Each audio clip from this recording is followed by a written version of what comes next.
establishment media. Because what people think in the north of England may be very different to what they're thinking in the home counties. We're going to carry on telling the world what life is really like for households up and down the UK. We love to be in your car, in your kitchen as you're having your breakfast. Whatever you're doing, you are part of the show.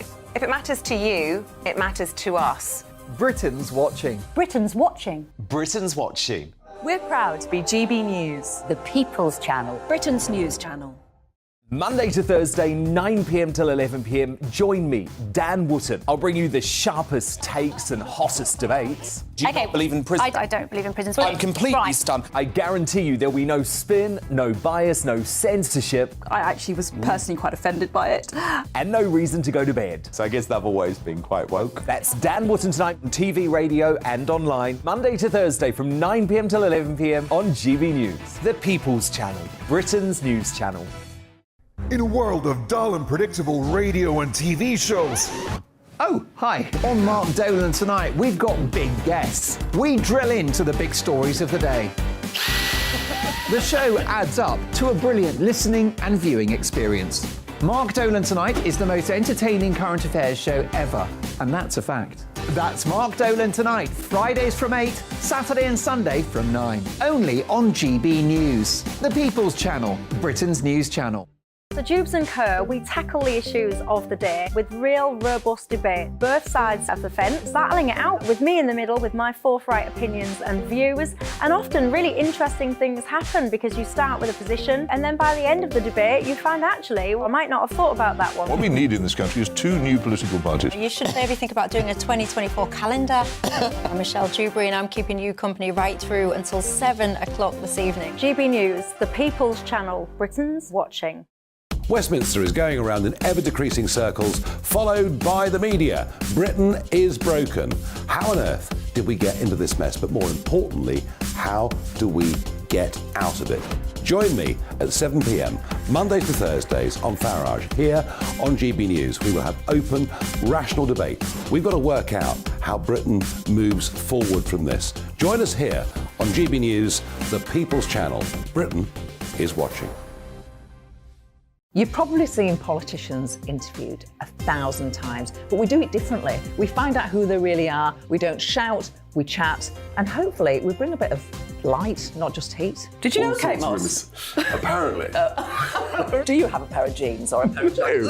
No, of course I don't. What would I do with them? My friends are like, oh my God, what's she doing now? Join me every Sunday at 6 for Gloria Meets, only on GB News, the People's Channel, Britain's news channel.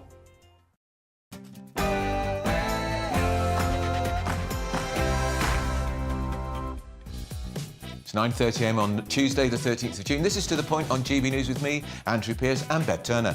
Very good morning. Thank you for joining us. Breaking news this morning. Police have closed Nottingham city centre after what they're calling a major incident. We're going to be speaking to an eyewitness shortly. And the report into Boris Johnson, the Privileges Committee report, according to The Times, it's going to say he deliberately misled the Commons and the feud between the former Prime Minister and the current one is still going full pelt. And locked up for an abortion, calls for a change in the law after a mother of 3 goes to prison for inducing an abortion outside the legal time limit during lockdown. Is a custodial sentence really appropriate? Let me know what you think. gbnews@gbviews.com. And finally, the COVID inquiry public hearings are due to get underway today. But don't get too excited because they're going to last for 3 years. Would it be a whitewash? Do you have faith it will answer any of your questions? Let us know.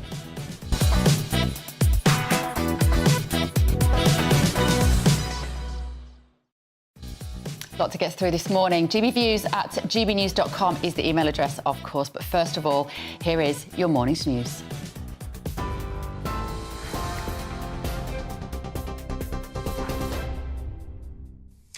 Bev, thank you very much and good morning. This is the latest from the GB newsroom. As you've been hearing some breaking news this hour, police are dealing with a major incident in Nottingham. Emergency services are at the scene, including ambulance and fire services. Nottinghamshire Police says 6 roads have been closed and the local tram network has also been suspended. Pictures on social media show a large area has been cordoned off. GB News has been told the Home Secretary is being informed of events, and a witness told us he saw someone being arrested. We saw a man pinned down on the ground and multiple armed police surrounding him, and then more armed police later turned up after that. And a few of the armed police actually quickly left to go to the city centre, because on the radio we heard there'd been some sort of stabbing or some sort of big commotion in the city centre. He was then taken away into a different police van from what I saw, and they searched the back of the van. They pulled out a bag, and what me and someone else saw was an absolutely massive knife.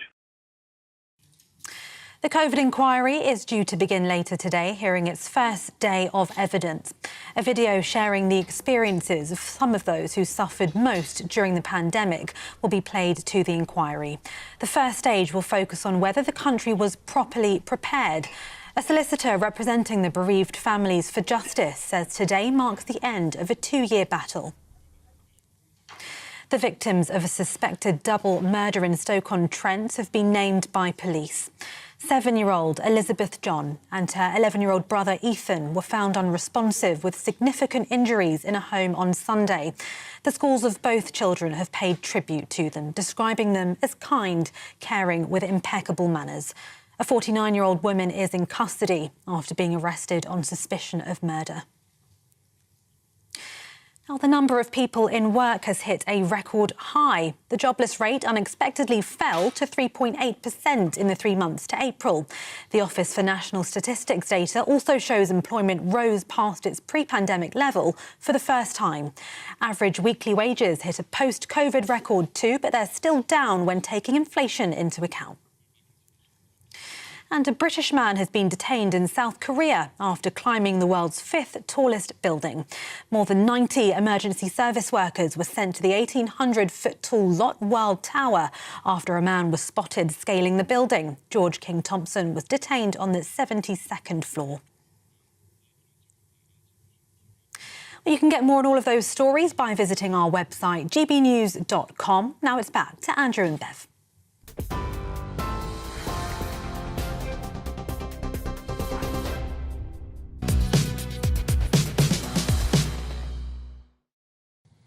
Well, ongoing breaking news. Police are dealing with a major incident in Nottingham which has seen the city centre effectively closed down, the tram network suspended. That's right. We're going to speak to an eyewitness now who saw the events unfold. Good morning. Hello, are you there? Good morning, yes, I'm here. Hello, thank you for joining us this morning. So if you wouldn't mind running us through what happened, what time was it, where were you? Yeah, so we were just asleep in our house, and then at about 5:30 in the morning, we woke up to what sounded like gunshots, some sort of very loud commotion, and we got up, and then there was an undercover police car, and armed police had run out, and what we saw, a man had been dragged out of a white van. He'd been tasered, he'd been pinned down essentially. He was resisting arrest slightly. But the police eventually did arrest him, and then more police later turned up. So, were the roads closed prior to this gentleman being arrested? No. And could you? And we've heard reports. Can you confirm that the man who was arrested, dragged out of that van? I suspect that he was being followed. I imagine. Was he in possession of a knife? Yeah. So. When he was arrested, he was then taken around the corner out of our view, and then one of the policemen opened the back door of the van and pulled out a bag, and then pulled out an absolutely massive knife, like pretty the size like an A4 piece of paper. It was very big. Wow. And of course, this follows only last week, of course, the incident in France when, I think it was in Annecy, wasn't it? When right. Deranged a failed asylum seeker went on the rampage with a knife, attacking children in prams. Yeah. So just an idea of this area where this is happening. Is this in the city centre? So this is on one of the tram stops that links to the city centre. It's probably about literally a 3 or 4 minute drive away. It's mainly a student area. But yeah, it's normally quite busy. The road's closed now, but if it wasn't for that road being closed, it would be very busy. And when you heard what you assume were gunshots, and we can see the windscreen of the van has been shattered, how many shots do you think you heard? It would only be a few. It would only be, I would say 2, 3, maybe 4. But then the man was later, he was like lying down in the van when they armed police opened the door, and that's when they then tasered him and dragged him out. And did you see many ambulances on site? We've seen a whole range of emergency services there this morning, as you say, police officers, armed police, fire, rescue workers, it seemed. But did you see any ambulances as well? No, we've just seen many police cars. They've had about 2 or 3 pull up and come and go. And then armed police have also been here once again to visit. But apart from that, no fire engines and no ambulance. And what are they doing now, the police? They're sort of just fenced off the area. They said it's a crime scene, so if I want to leave or if my neighbours want to leave, we have to give their details as such. But yeah, so Bentinck Road and Maple Street are all closed off. As far as you could tell, it just seemed as though there's one individual that was apprehended by the emergency services. Yeah, it seemed to be one individual on his own. The person who I was with who saw it said it looked like a man, probably in early to late 40s, but I didn't quite see that. But yeah, once they got dragged out, they went straight into the back of the van, so it was almost as if they were like the police were searching for something that he had on him. Yeah, it does feel like they were following this van, doesn't it? Yeah, absolutely, and it's pretty much a one-way road, so I don't really know where this van was trying to get to. Yeah, I was going to say, is there any strategic centre nearby, a police station or a hospital nearby? Not as such, really. No, there's a few schools on this road, but apart from that, no. Right. We're going to be joined in the studio by Mark White in just a moment. Obviously, this is an emerging situation. If you can probably just clarify or discount this if there's nothing to it, but it looks on social media that there are reports that a train was derailed in Nottingham, and this is maybe one of the trams. Do you have any idea whether there's any truth to that? I'm not 100% sure. I've heard the tram come and go this morning, but I've not actually heard it since. So I'm not too sure if there's some sort of disruption on that, but the tram stop is only around the corner from us. Okay. Right. Dramatic stuff. Were you scared? Yeah, we were looking at what's going on from the window, and I couldn't tell where it was going to go next, really, because there was only 2 or 3 armed police that come out in the car and arrested the man, and the man was certainly resisting. And then more police did later turn up. At that time, we didn't really know what was going to happen exactly. Did you get a good look at this individual? Have you got any sort of description of him? I think we might have lost our eyewitness. Well, great that they shared it with GBNews. Oh no, he's still here. Have we still got you? Yeah, hello. Did you get it? Would you be able to describe him? I'd the say man they apprehended. It looked to me where it was wearing a hat, probably like mid to late 40s, and I would say more dark-skinned. Okay. All right. Well, look, thanks for sharing that with us, and stay safe, won't you? Thank you. Mark White, our Home Security Editor. Mark, what do you hear? The Home Secretary, we understand, Suella Braverman, has been briefed on this already. Yes, I mean, it's a serious unfolding incident, so it's no surprise that the Home Secretary would be kept up to speed. It doesn't mean that we're looking, as many people would fear, at a potential terrorist incident. Now, in the fullness of time, it may be that we're looking at something like that, but there are certain factors that don't indicate to me that it might be terrorism. And we're just hearing, Mark, that there are 3 people are dead. Is that's confirmed just what we're by... hearing. We're just hearing it now. It's been confirmed by the police. Right, confirmed by Nottinghamshire Police. We certainly knew that this was a serious incident that was unfolding, that had taken place over multiple locations and may have involved a knife. And of course we know that with regard to that man who was arrested, which we believe is connected to the incidents that unfolded earlier, the police apparently were seen taking from a rucksack what looked like a rather large knife. So that, of course, will be factoring into the investigation going forward to try and piece together exactly what happened. We're just hearing a bit more, Mark. He's 31 years old, he's in custody and he's been arrested for murder. He's been arrested for murder. Yeah. Well, I mean, that's not surprising if you have fatalities. When we were talking, Mark, in the beginning, it struck me that perhaps the police have been following this van, but perhaps now, actually, it was responding to the emergency calls following these deaths. Yes, that's certainly possible. The time that this happened, remember, the very early hours of the morning. Now, this individual was arrested after 5 a.m. It doesn't mean that the stabbings took place at that point. They may have taken place an hour or two earlier. We don't know, but we know that they took place at multiple locations. So if you're looking at who might be up at that time, are you looking, for instance, at people that might be in a club at that time? Now, if that is the case, then of course there is always a risk that could be terror-related. I was just going to say, do we think it's terror-related? Well, there's also an issue. Yeah, Sorry, we've got a statement here, Mark. I don't know if you want to read us the very latest.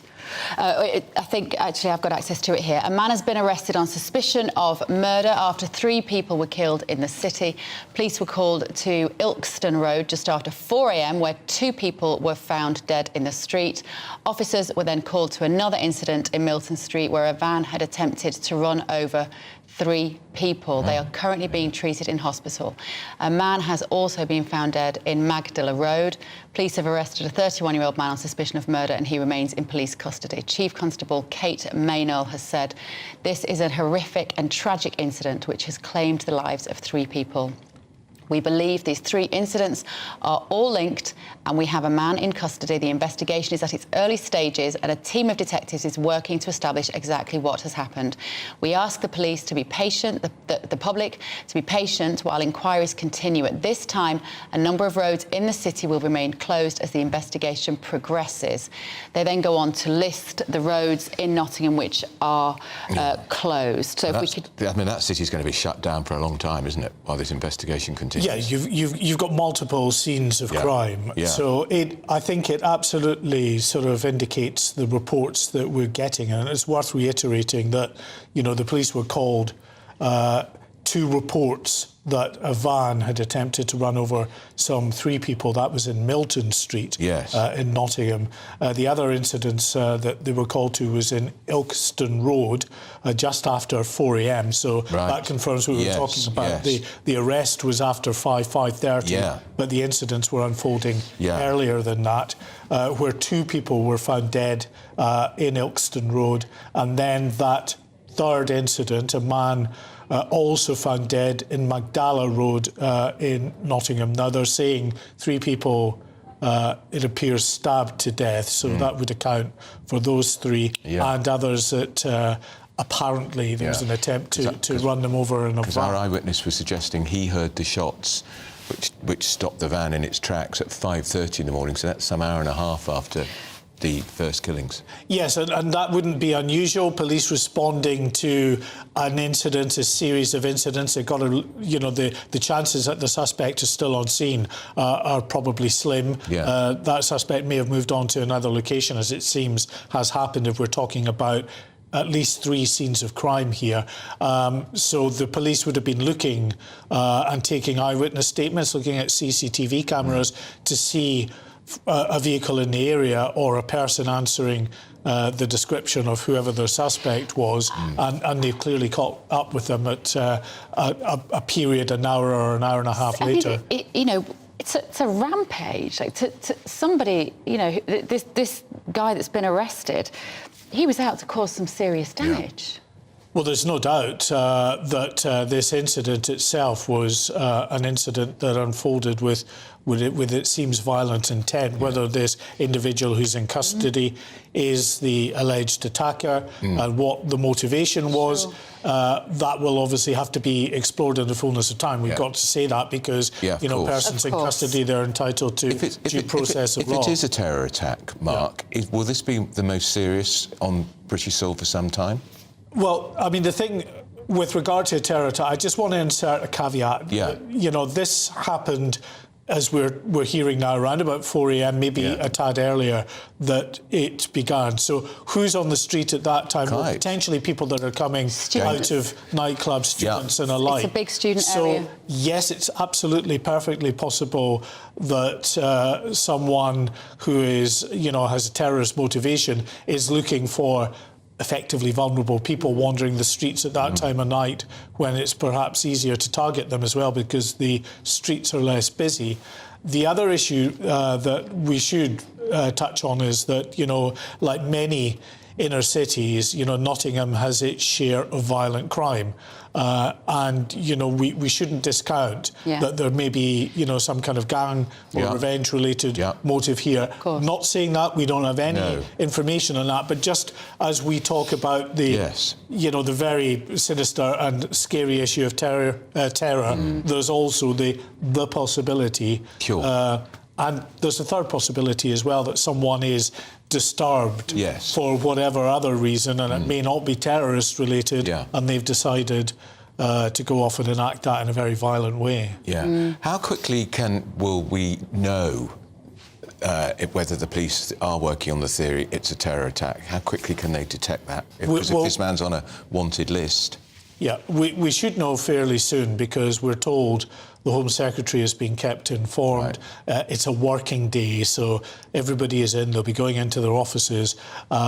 This is a very public incident over multiple areas. There is a message of reassurance that has to come from the authorities in the first instance as well, especially if there's a potential terror motivation. So they will, as soon as is practicable, I'm sure, want to get that message out that, yes, they are sadly looking at a potential terrorist motivation, or no, they're not. They're looking in another direction. And of course, one of the most important aspects that they need to get across to the public is an assurance that this was an isolated incident, because if we're talking about a terrorist attack, then the very first thing, once you've dealt with the initial mass casualty event, as this seems to be, is you've got to then very quick time determine whether there's another threat out there. Is it more than one person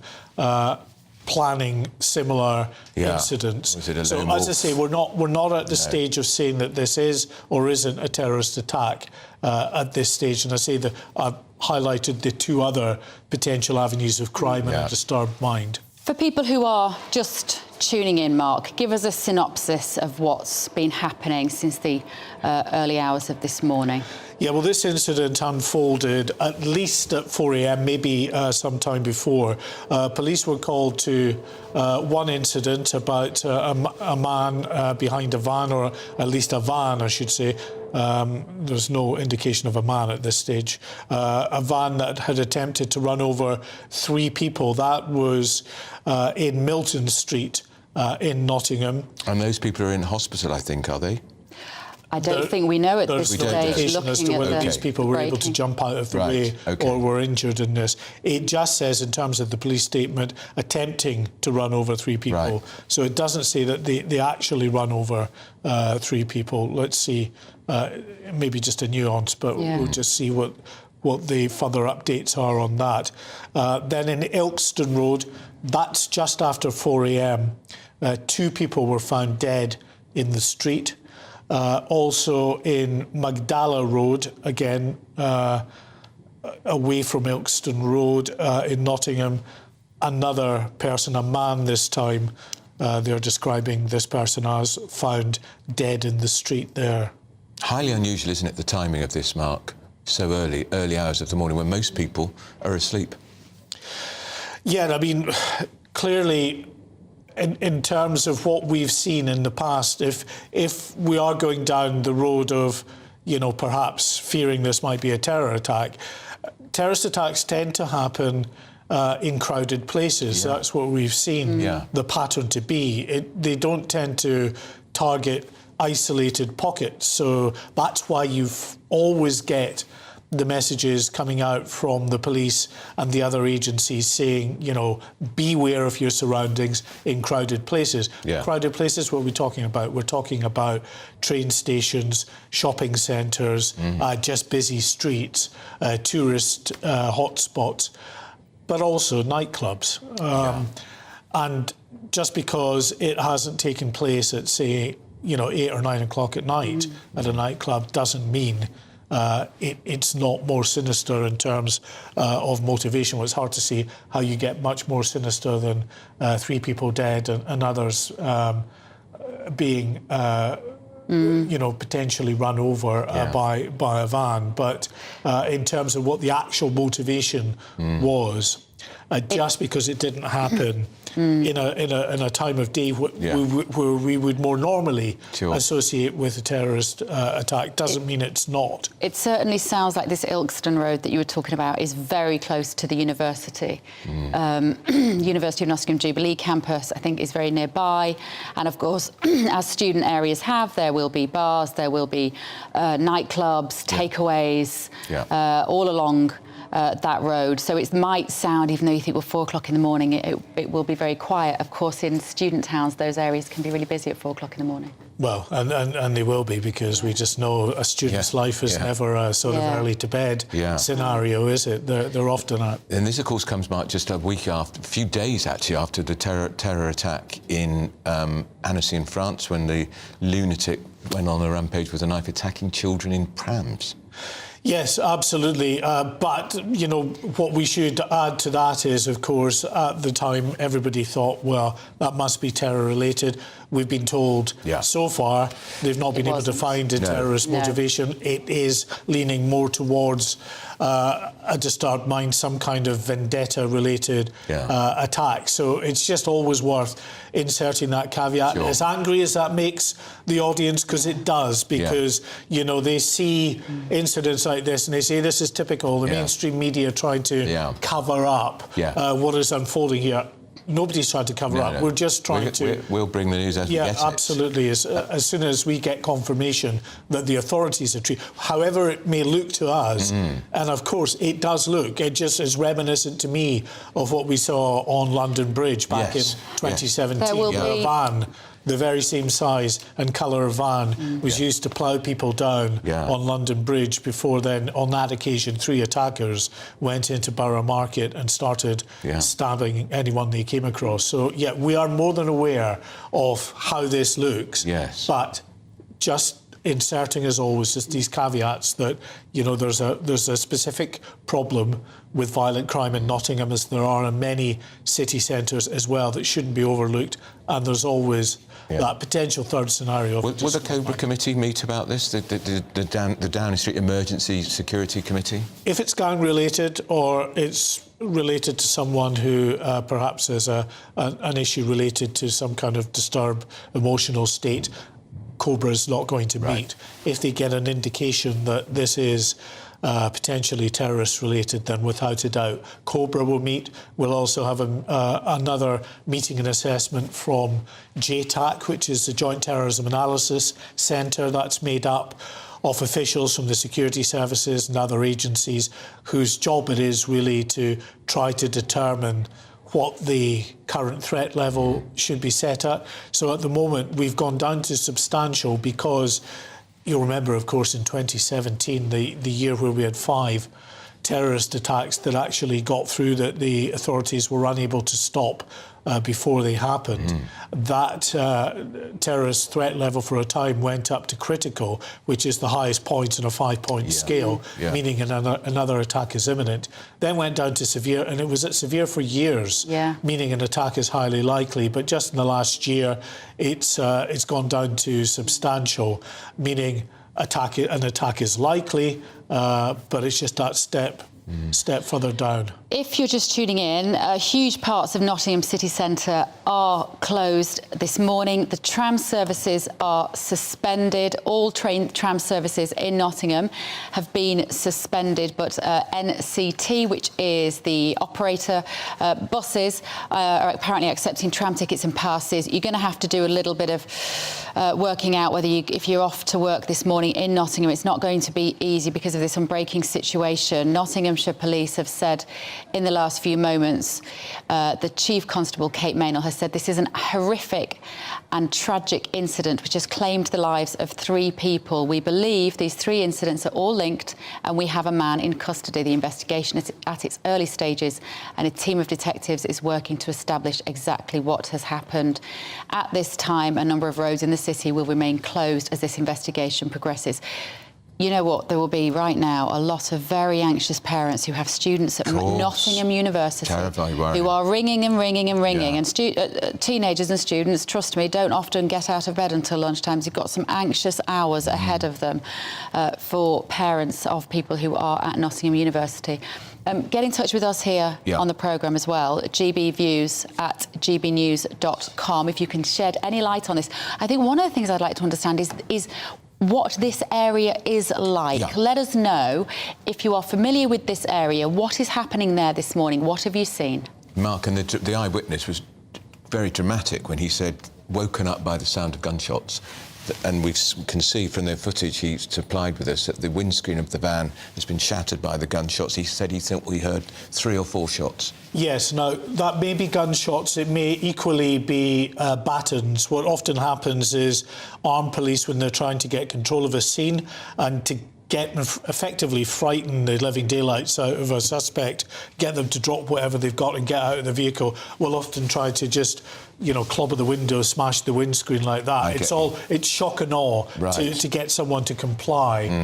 So they look like, when you see the closer up shots of the van, they look like it's more the kind of the way that the glass is shattering looks like it's more from an impact. It may well be bullets. And certainly there was reports of gunfire being heard, according to this person. But again, you know, someone that's just woken up, the sounds of 2 batons smashing against windscreen can sound like gunshots as well. Because it's so quiet at that time, of course, as well, 5:30 in the morning. What is absolutely true is that this was an armed police operation to arrest this man. There's no doubt about that. These are armed officers on the ground surrounding this man.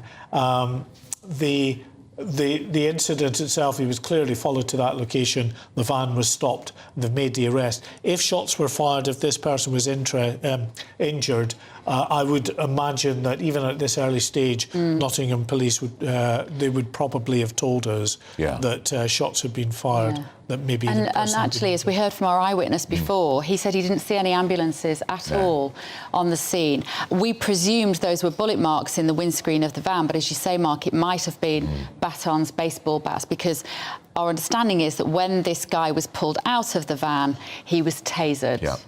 So he obviously wasn't shot in the van. Yes, I mean, the police will always go for especially if they're dealing with someone with a knife. You know, they'll give them the benefit of a 50,000 volt electric shock rather than a bullet, because the deadly threat, when there's a number of police officers who are armed, you know, it can be a matter of just a fraction of a second, of course, before that person can react and go towards the police. But they'll try the taser in the first instance. So that's what just makes me think that perhaps they're not bullet holes, but certainly this is a tried and tested tactic of this shock and awe of police smashing the windscreen in, trying to get someone to comply. And they'd also want to question him. Yes. Absolutely. Without motivation, because if it is a terror attack, Mark, they want to know, is he a lone wolf? Was he working with other people? Yeah, and you had a different incident that unfolded with, for instance, the London Bridge attack in 2017, where those 3 suspects were shot dead because they were wearing fake suicide bomb vests and running at the police like that. So they had pre-permission to take that person out, and they did that. Thank you, Mark. We're going to let you be watching the news as it unfolds there. Come back to us in just a moment, won't you? But we're going to speak now to former Met Police Detective Peter Blexley. Good morning, Peter. Good morning.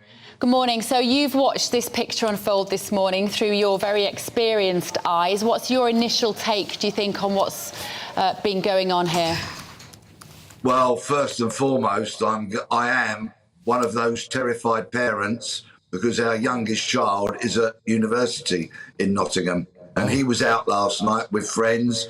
And as I speak to you, my wife is frantically trying to contact him. I'm sure there are thousands of us in this same unfortunate position. But of course, my thoughts go out to the victims, whosoever they may be. I'm going to give credit here to the Chief Constable of Nottinghamshire Constabulary. She's made a statement that's fairly swift, it's fairly clear, it's fairly unequivocal.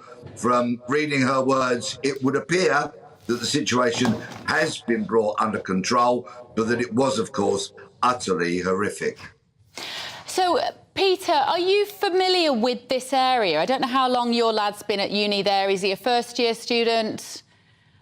No, he's in his second year, so yes, we've been to Nottingham on a number of occasions to see him. And are you still there, Peter? I don't know whether you can hear me. Yes, I'm still here, and we've been to Nottingham on a number of occasions. We're fairly familiar. So these areas like Ilkeston Road, Maple Street, it looks like it's very much the heart of student land in that particular area. It is, and my wife earlier on her voice was gripped by fear as she pointed out that just a little bit away from what was being shown on the screen was the house where our son lives with his fellow students. So it is. It's very much that kind of area where student houses are rented and occupied by lots of young people studying and enjoying themselves. Yeah, of course, it's a town that is very attractive to students. It's got a vibrant nightlife. It's also not an area necessarily, Peter, that you would associate as being a crime hotspot, one of our sort of Midlands towns. You'd think that.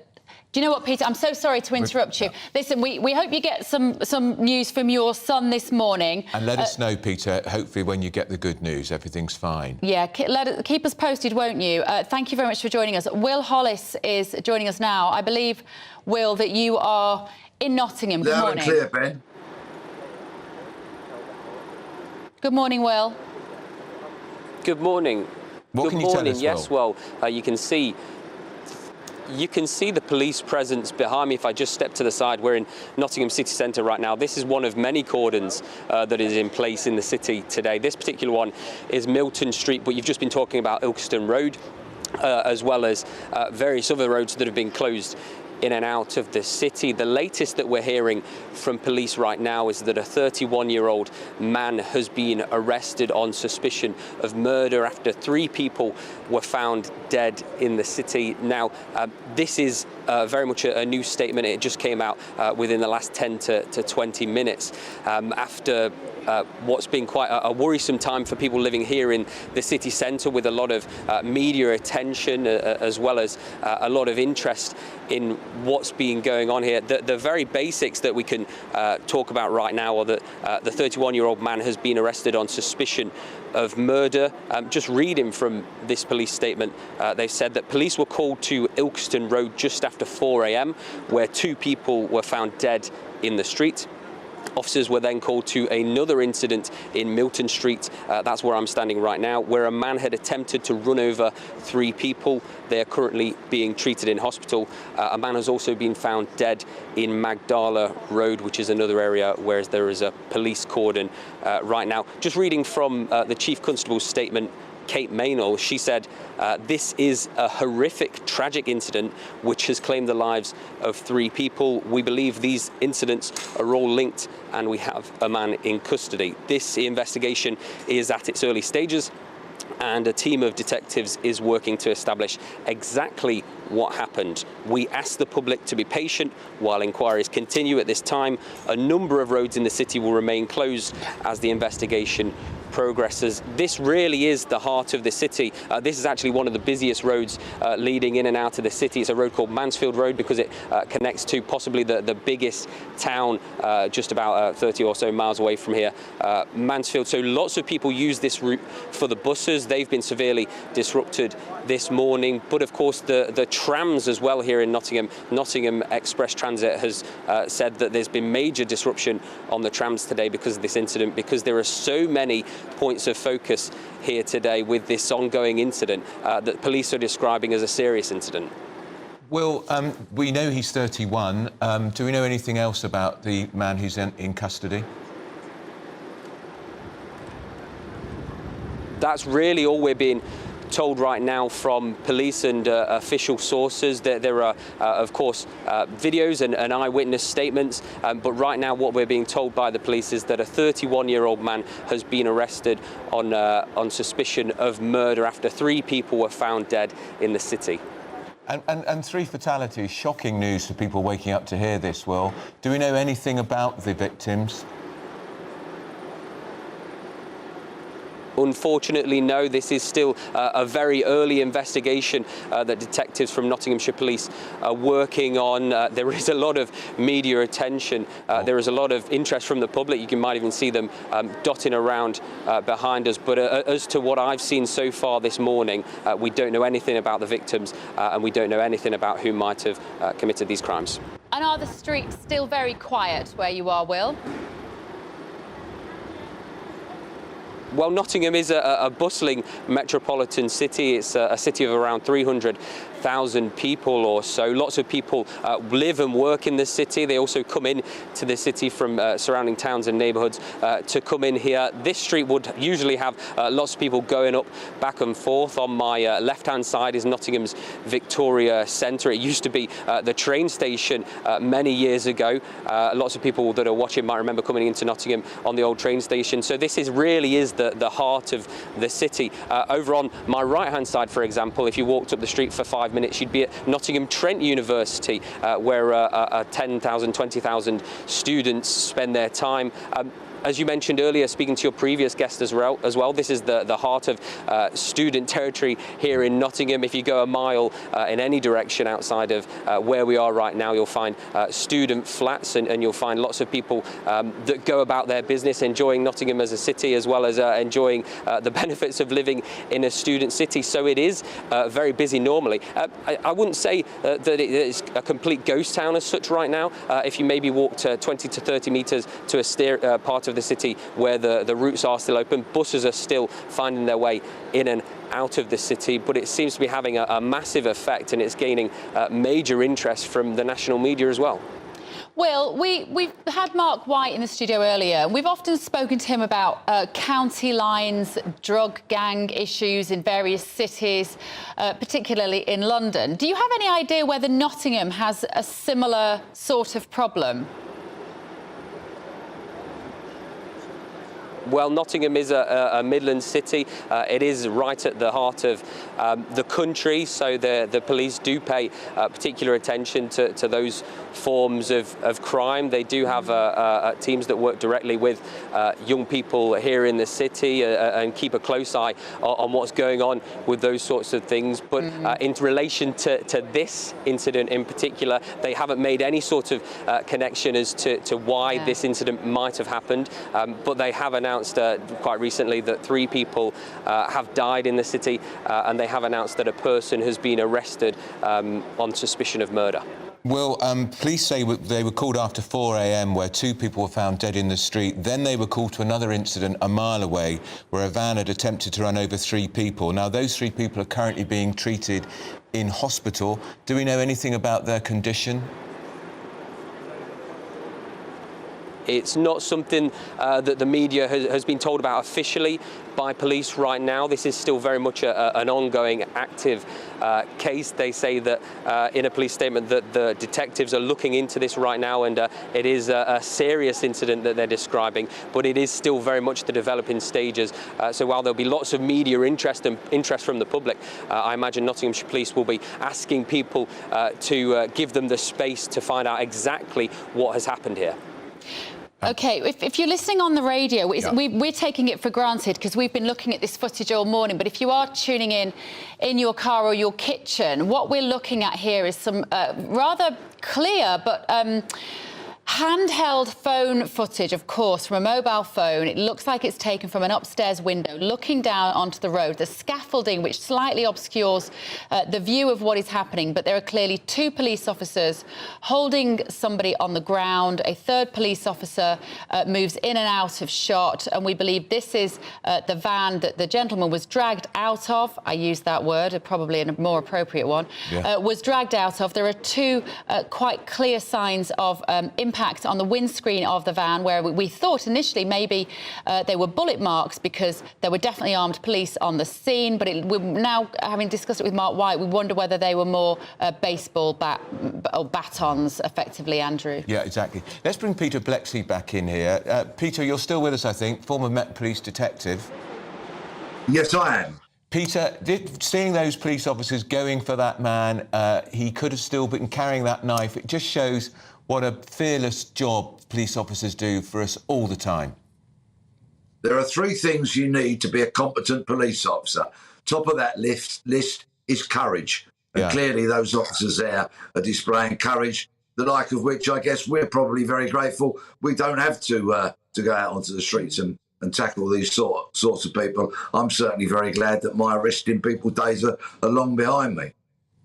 And we understand from the eyewitness who we spoke to earlier that they retrieved a knife the size of a piece of A4 paper from the van. Excuse me. Well, that doesn't surprise me. We'll have to see. I'm sure the police will make us aware of any evidence they've seized as soon as they possibly can. But just imagine at around 4 or 5 o'clock, when this situation was unfolding and messages are coming in on police radios and they really don't know what situations they're taking themselves into. That's the kind of courage required to be a frontline police officer. We're very grateful that people do that and we're lucky to have them. Policing is, of course, far from perfect and very much under scrutiny these days, and rightfully so. But it would appear here that we've had examples of absolute courage, bravery, and something we should all salute and be very grateful for. Absolutely. Peter, you mentioned earlier, people might just be tuning in, that you have a son who's a second-year student at Nottingham University and lives in this particular area. Would you expect, under these circumstances, to have a statement from the university and the colleges there this morning? Well, there's 2 major universities in the great city of Nottingham, the University of Nottingham and Trent University. I'm sure that they are going to be extremely busy this morning trying to establish the whereabouts and checking up on the welfare of their students. We will, of course, at some stage be made aware of whom these unfortunate victims are of this horrendous event this morning. My thoughts go out to everybody that's affected by it, all those people who are perhaps behind their front doors, terrified to go out into their city this morning. I'm in a hotel. I was going to be celebrating my wedding anniversary with my wife today. Instead, I'm talking to you while my wife is outside frantically trying to raise our youngest son in the hope that he and his friends are okay.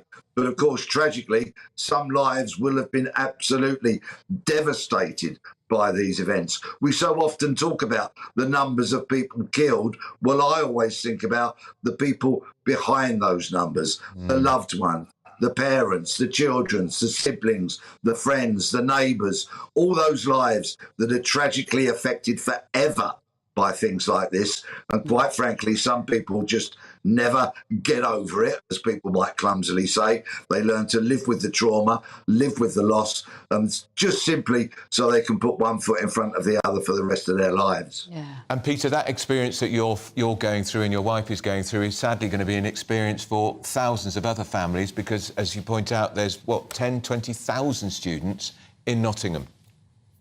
Yes, it's largely a university city. So many businesses absolutely thrive and, in fact, survive because of the student business that they benefit from. It really is a great place to study and a great place to go and enjoy yourself.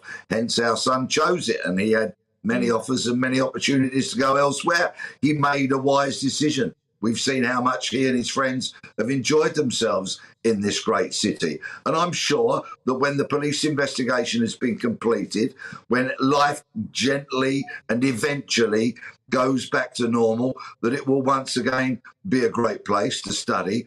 But a point that Bev was talking about earlier, it's about 20 years ago since Nottingham had the very unfortunate nickname of Shottingham, because it had a lot of gun crime, as did many other cities in the UK about 20 years ago. But one particular man was arrested and a family taken out of circulation in Nottingham all those years ago, and the gun crime rate dropped dramatically. And it still is, in my experience, a great place to live, a great place to work, a great place to play. Yeah. OK, Peter. Yeah, we spoke to the eyewitness there. I think we can actually now, who sent us incredible footage of what clearly is the suspect being apprehended, arrested. He was tasered by the police. I think we can now actually see our eyewitness talking to us. I think we can. This morning at about 5:30 in the morning to what sounded like gunshots, and we ran to the window and there was armed police running out of what looked like an undercover car, and then the suspect, whoever was in the van, then tasered and dragged out by them, and then later arrested. Right, OK. Did you?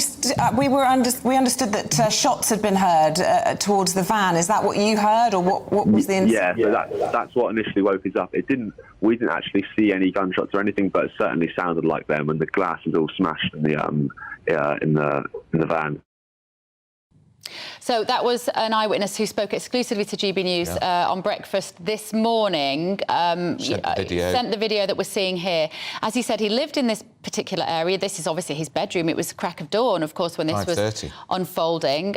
He took this footage of 3 police officers, another one just out of shot, holding a guy down on the floor who has been dragged from the van. And as he said, they opened a bag from the van and there was a knife in there, which he described as the size of an A4 piece of paper, which I think is about 30 centimetres, isn't it? Yeah. Not insignificant piece of violent apparatus. What we do know, 4 o'clock in the morning, 2 people were found dead in Ilkeston Road in Nottingham, student area. A little while later on Milton Street, a van tried to run down 3 people. We know that they are now in hospital. Yep. And then on Magdalen Road, one other man was found dead. We do not know anything at the moment about the identities of those particular people, but we do know that the man who's been arrested is a 31-year-old male. Let's go back to Will Hollis, who's there for us in Nottingham. Will, can you update us what's happening? Yes, well, here in Nottingham, you can just see the police cordon for Milton Street. We're talking about a lot of locations because this isn't just one specific incident. There are a number of police cordons in the city centre as well as just outside of the city centre. You can probably see in the background there are a couple of police cars as well as different sections of the police cordon here on Milton Street, just for where we are, for reference from people that don't necessarily know Nottingham city centre perfectly. This is where Victoria Centre is, so that's a bustling shopping hub. Nottingham's often described as the jewel in the crown of Nottingham's shopping scene, so people from outside of the city and the Midlands will come here for their shopping. Lots of people will also come here because they work in the city centre, and those people will have probably had quite a difficult time getting into work today because of all those police cordons. Nottingham Express Transit has said that there's been disruption on the trams. So has Nottingham City Transport, which manages the buses. Most of the main routes in and out of the city have been severely affected by this serious incident, which is what the police are describing it as. The last update that we had from the police is that a 31-year-old man has been arrested on suspicion of murder after 3 people were found dead in the city. This is still very early, but what we're hearing from Chief Constable Kate Maynell from Nottinghamshire Police in a statement, she said that this is an horrific and tragic incident that has claimed the lives of 3 people. We believe these 3 incidents are all linked, and we have a man in custody. This investigation is at its early stages, and a team of detectives is working to establish exactly what has happened. We ask the public to be patient while inquiries continue, and she adds, at this time, a number of roads in the city will remain closed as this investigation proceeds. That's Will Hollis. The Labour leader Keir Starmer's issued a short statement. Well, I think he's spoken to the reporters at a Tech Week event. He says he's sending his thoughts to all those affected and to the emergency services who are responding to the incident in Nottingham. Most of the city centre is closed down completely. There's a large police cordon in place, multiple road closures, all causing significant disruption. Police urging the public to be patient. I think the public be patient, Bev, don't you, when they wake up in Nottingham, discover that 3 people have been brutally slain in the early hours, and 3 people are in hospital. We don't know what condition they're in after being the driver of the van attempted to run them over. Yeah, Nottinghamshire is apparently it's the 21st most dangerous county in England, Wales, and Northern Ireland. It's the 21st. Like we said, it's not London, it's not Manchester. I'm not belittling Nottingham. I understand it is a big town, but we think of it as being a relatively safe university town. The overall crime rate in Nottinghamshire in 2022 was 83 crimes per 1,000 people, most common crimes being violence and sexual offences, which happen to roughly every 32 out of 1,000 residents. Obviously, this incident is extremely rare, extremely unusual. That's why we're staying with it this morning as this picture unfolds. And we have no evidence yet or guidance from the police about the motivation of the killer. So obviously there'll be speculation. It's terrorism, but as Mark White pointed out, it could be a number of factors. We've still got Peter Blexley with us, former Metropolitan Police Detective. Peter, any news on your own son? Because for people just tuning in or listening on the radio, Peter's own son is a second-year student at Nottingham University, and these killings have taken place right in the heart of student land. Thank you very much for asking. My wife is downstairs in the hotel and, of course, won't come in the room and interrupt any potential broadcast. So I'm afraid I don't have the answer to that question just at the moment. But as soon as I do, and as soon as I'm off air, I will post on social media what we find out about him. But thank you for your concern.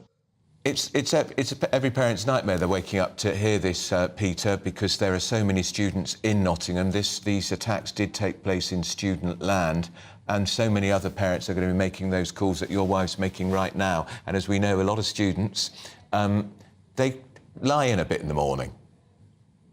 Well, of course, so many of them go out and thoroughly enjoy themselves into the early hours of the morning.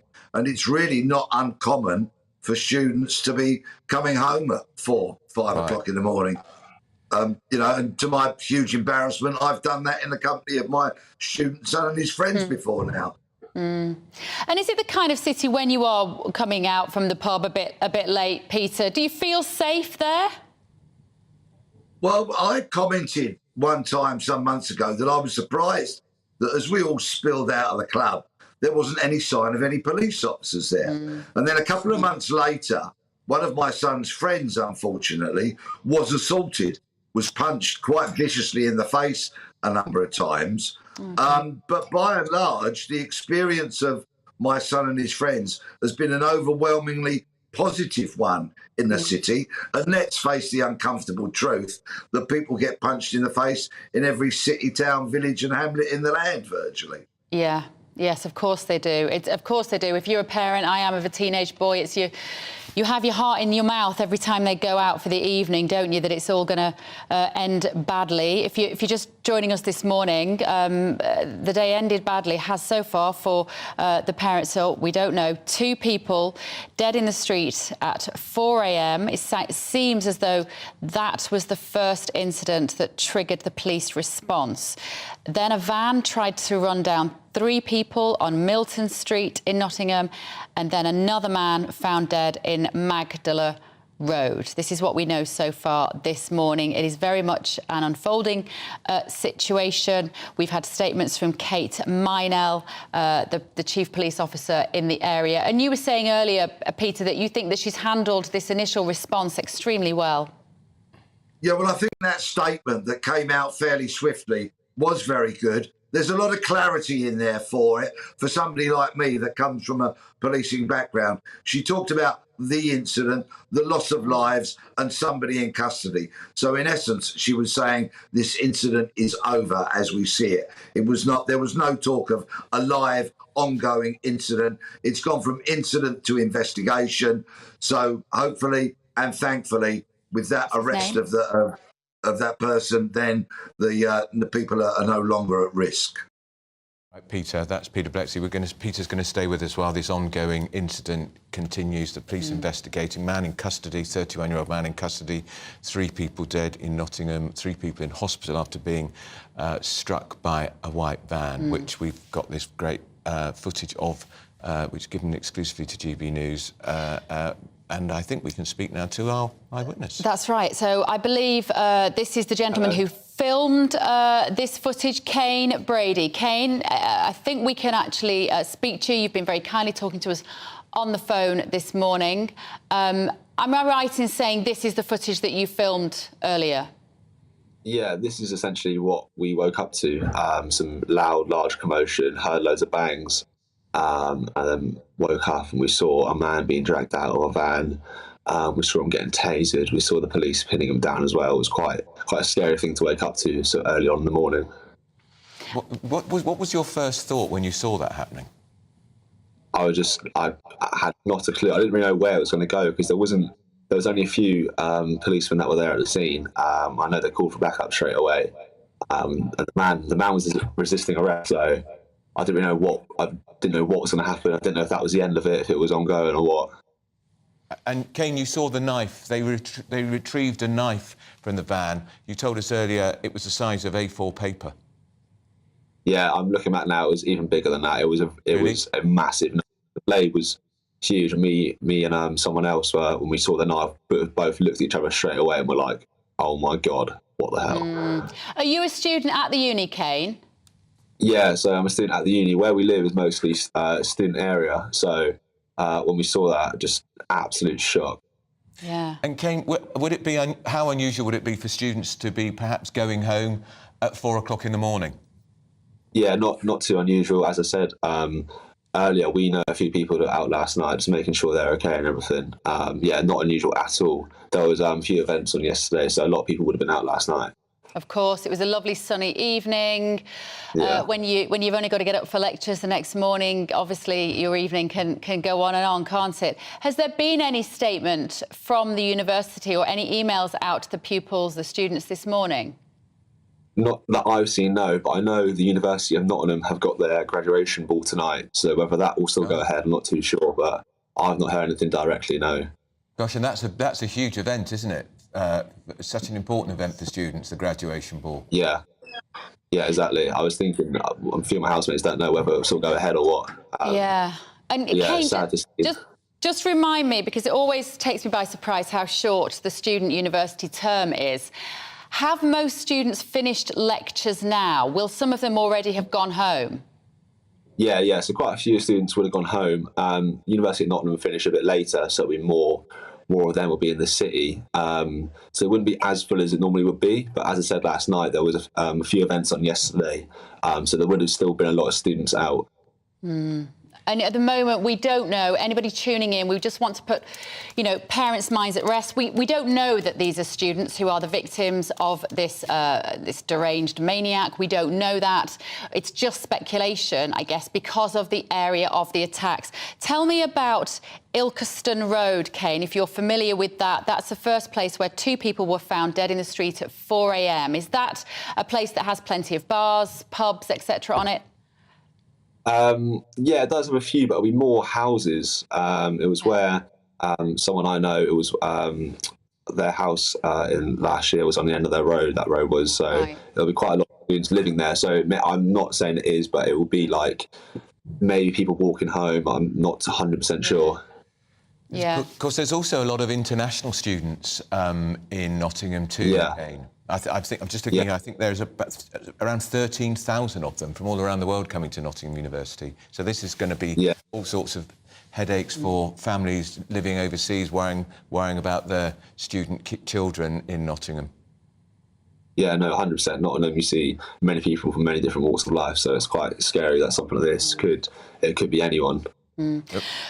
Kane, if you don't mind just helping us to understand the area a little bit more again. Milton Street, this is the place on which a van tried to run down 3 individuals. We understand that they are all in hospital. Are you familiar with Milton Street? I'm familiar with the sort of area. Yeah, I know, as I said before, I know Nottingham is a very student area, but when the police van, I can literally, if I open my window now, I can see the van that the attacker was in, and when the armed police were here, straight away they got a thing on the radio saying that they need to head back to Milton Street. So I don't know exactly what happened there. It seemed like it was very severe. Yeah, that's the street on which the van had tried to run down 3 people who are in hospital. I guess it would explain if they've actually secured the van, it would explain why they would, I guess, be in contact with Milton Street, which will also be the crime scene. They've effectively secured the evidence for that particular crime. We're jumping to certain conclusions. We have to point that out. This is a breaking news situation at the moment. But if you are just joining us and you're tuning in, major incident in Nottingham this morning in a very much a highly populated area with students. 4 o'clock this morning, 2 people dead in the street. A little while later, a van attempts to run down 3 people there in hospital, and then one more, a male dead on Magdalen Road. Kane, just tell us what you can see now. Yeah, so this is just outside my front window. Is literally just the van there. I don't know if you guys can see it. Okay, there's a bit of scaffolding in the way. Yeah. I think we're still looking. Oh, that's it. No, okay. So this is your footage now. Thank you so much, Kane, for showing us exclusively this footage to GB News. If you wouldn't mind, just if I could trouble you just to turn your phone around again, because we only had it on screen there for a couple of seconds whilst there was a delay. Thank you ever so much. So you're on the ground floor here, although the footage earlier was clearly taken from a floor slightly higher up. So we're looking now, the white van, it's a transit van, in position, hasn't been moved obviously at all this morning. The door is open where the driver will have been dragged out, and also a sliding rear door. And is that door, Kane, is the door, the passenger door, is it dented? No, so the passenger door is not dented, no, but the front of the van is all in absolute bits. Can't really see it on camera too much, but there's quite a lot of dents, and the glass is all shattered and smashed. Yeah, and you think you heard gunshots, which could explain the shattered windscreen. There's another theory. It could have been what was Mark White saying? That it was a baton. A baton. That if the vehicle had come to a halt, they could have hit it. Yeah. Yeah, as I said earlier, we were so unaware of what was going on, so we had no clue, really. Pretty scary for you. Yeah, it's not something you wake up to every Tuesday morning at 5 a.m, so that was some scary stuff. Yeah, and what are you studying at Nottingham? I do politics and international relations. Oh, do you? Yeah. And is it a great city to be a student in? Yeah, I'll definitely take anyone to come here. It's a great night out. It's such a sad thing this happened, but it's an amazing city. It's two good universities as well. But it's a shame this has happened. We spoke to Peter Blexley earlier, former police officer who has a son in the second year, actually, of university in Nottingham.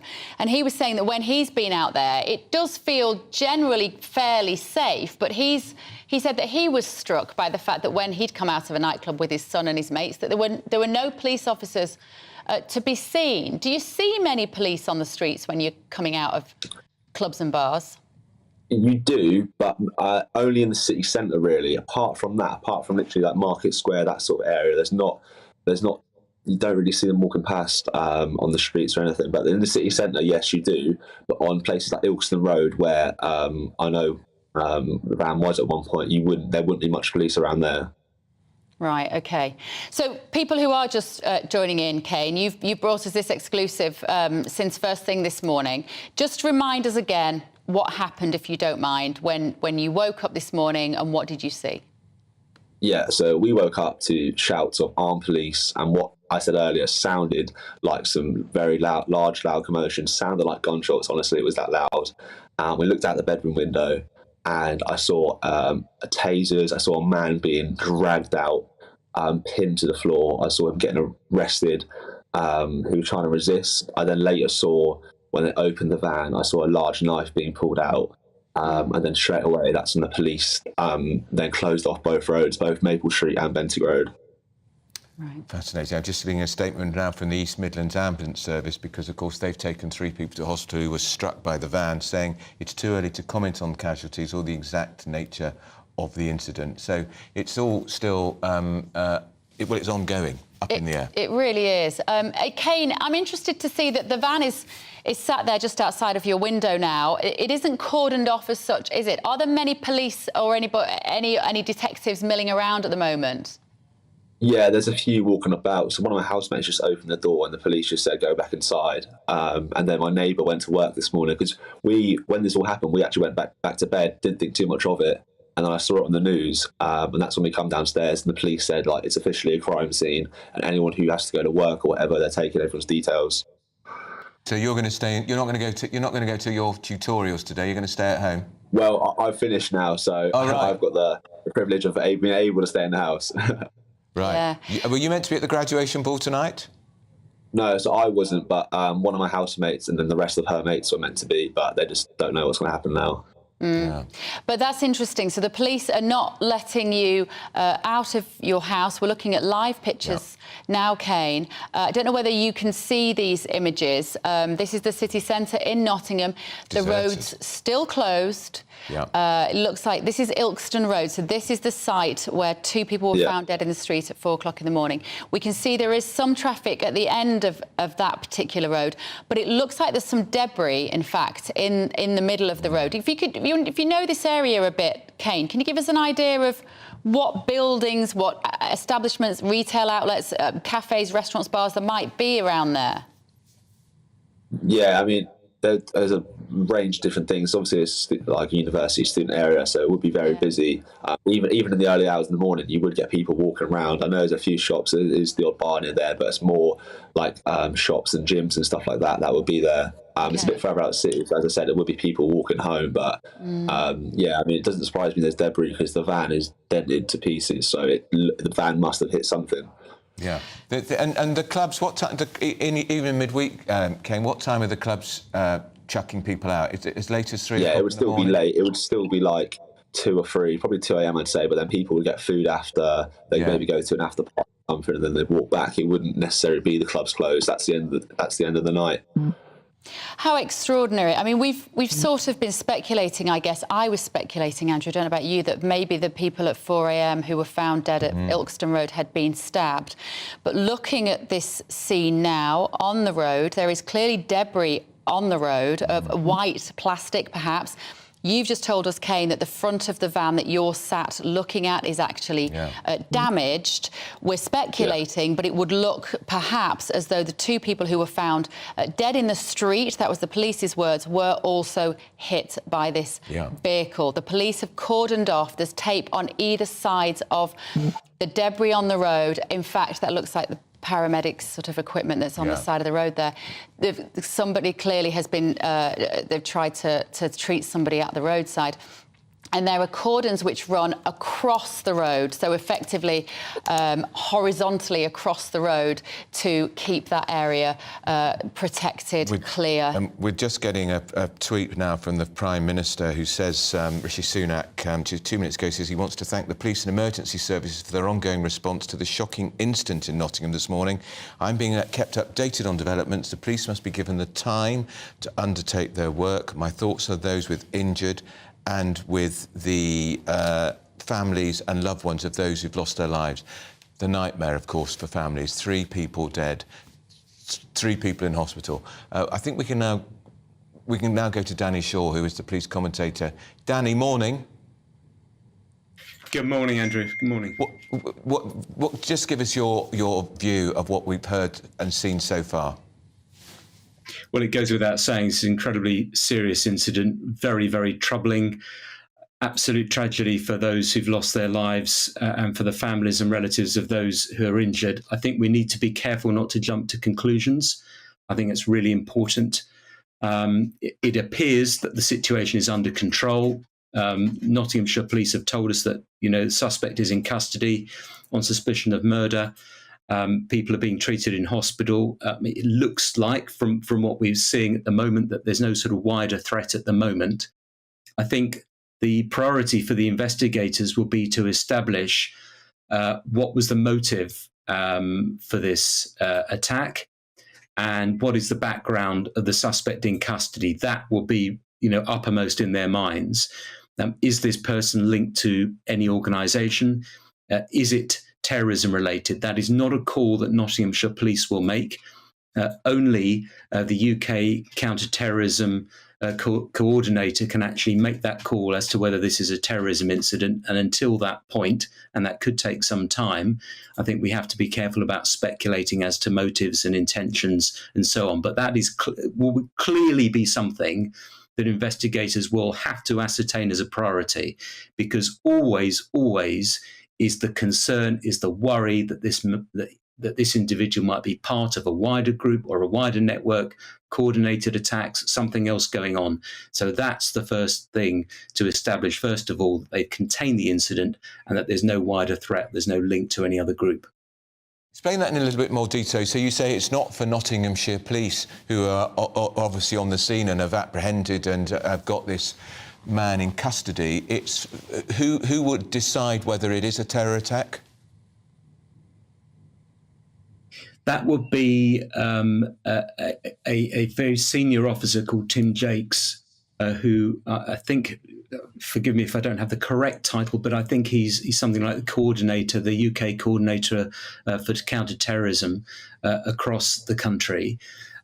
So if there is a possibility that this is a terrorist incident, there will be liaison. I'm sure it's already happened with Scotland Yard, with the counter-terrorism branch there. There's also a regional office based in the Midlands as well, and they will have all the details. But that call, if this is a terrorist attack, that call will not be made by Nottinghamshire Police. That will be made by the counter-terrorism unit based in Scotland Yard. If it's not terrorism related, then Nottinghamshire Police will keep primacy of the investigation and it will stay with them. But if it is, then I expect counter-terrorism to take over the inquiry. So he would, if he's not at the scene, Tim Jakes would probably be, he's on his way, I would think, Danny. Well, he'll have all the information, and his colleagues will have information and will be in discussions with Nottinghamshire Police at the moment. We may be getting ahead of ourselves here, Andrew. It may well be that this has got nothing to do with terrorism whatsoever, that this is someone who perhaps has mental health problems or someone who has a grudge, or, we just don't know at the moment. But clearly, when you look at the incident, what's happened, witnesses are talking about I think the one witness said that a large knife has been found. People are talking about stabbings. People have been knocked over by a van, etc. It has those sorts of hallmarks of a terrorism incident, but we have to be careful not to jump to conclusions. Danny, we were talking just then to Kane, who is the student in the area that called our show this morning, has sent us this exclusive footage. He's still in his building, just outside of his window is the van that we're seeing here. We know that 2 people were found dead in the street. And we also know that a van then tried to ran down another 3 individuals. Our friend Kane is inside his house. He isn't being let out. Is that normal? Is that because it's a crime scene? It's not because there's any existing threat in the area still? I think it's probably a mix of both. Police are erring on the side of caution at the moment for understandable reasons. They want to absolutely establish that this isn't part of a trap. And that someone else is going to appear, or there's going to be someone else coming into the picture. Right. And equally, it is a crime scene, and so they will have to be careful if you're directly sort of above. If you're directly above, with the van, then you've obviously got to be very careful about not contaminating any of the evidence or anything while police are doing their investigations. But I wouldn't have thought that would last too long from given that this happened at about 5:30 this morning. Andrew and I were speculating earlier about the sort of unusual timing of this. If it is a terrorist attack, then often terrorists are intent on creating as much havoc, chaos, visibility as possible. What do you make of the fact that it all seemed to start happening at around about 4 o'clock in the morning? It feels like it's almost deliberate timing, that that individual knew that there were going to be people out at that time and that there may have been particular roads that were targeted. That's really worrying. Obviously, students may well have been out coming back from clubs and bars in Nottingham city centre at that time. There may have been other people, starting shifts very early at that time as well. It may well have been that person picked that time because there will be fewer police in the streets, be easier to drive around, less traffic and so on. I don't know, but it may well simply have been that this was in the middle of some crisis and this was the moment that it was triggered, and he gets in the van and off he goes. We just don't know the motivations, but clearly it would appear that someone was intent on killing people and causing as many injuries as possible. The Home Secretary, Suella Braverman, has been briefed, and that is what you would expect.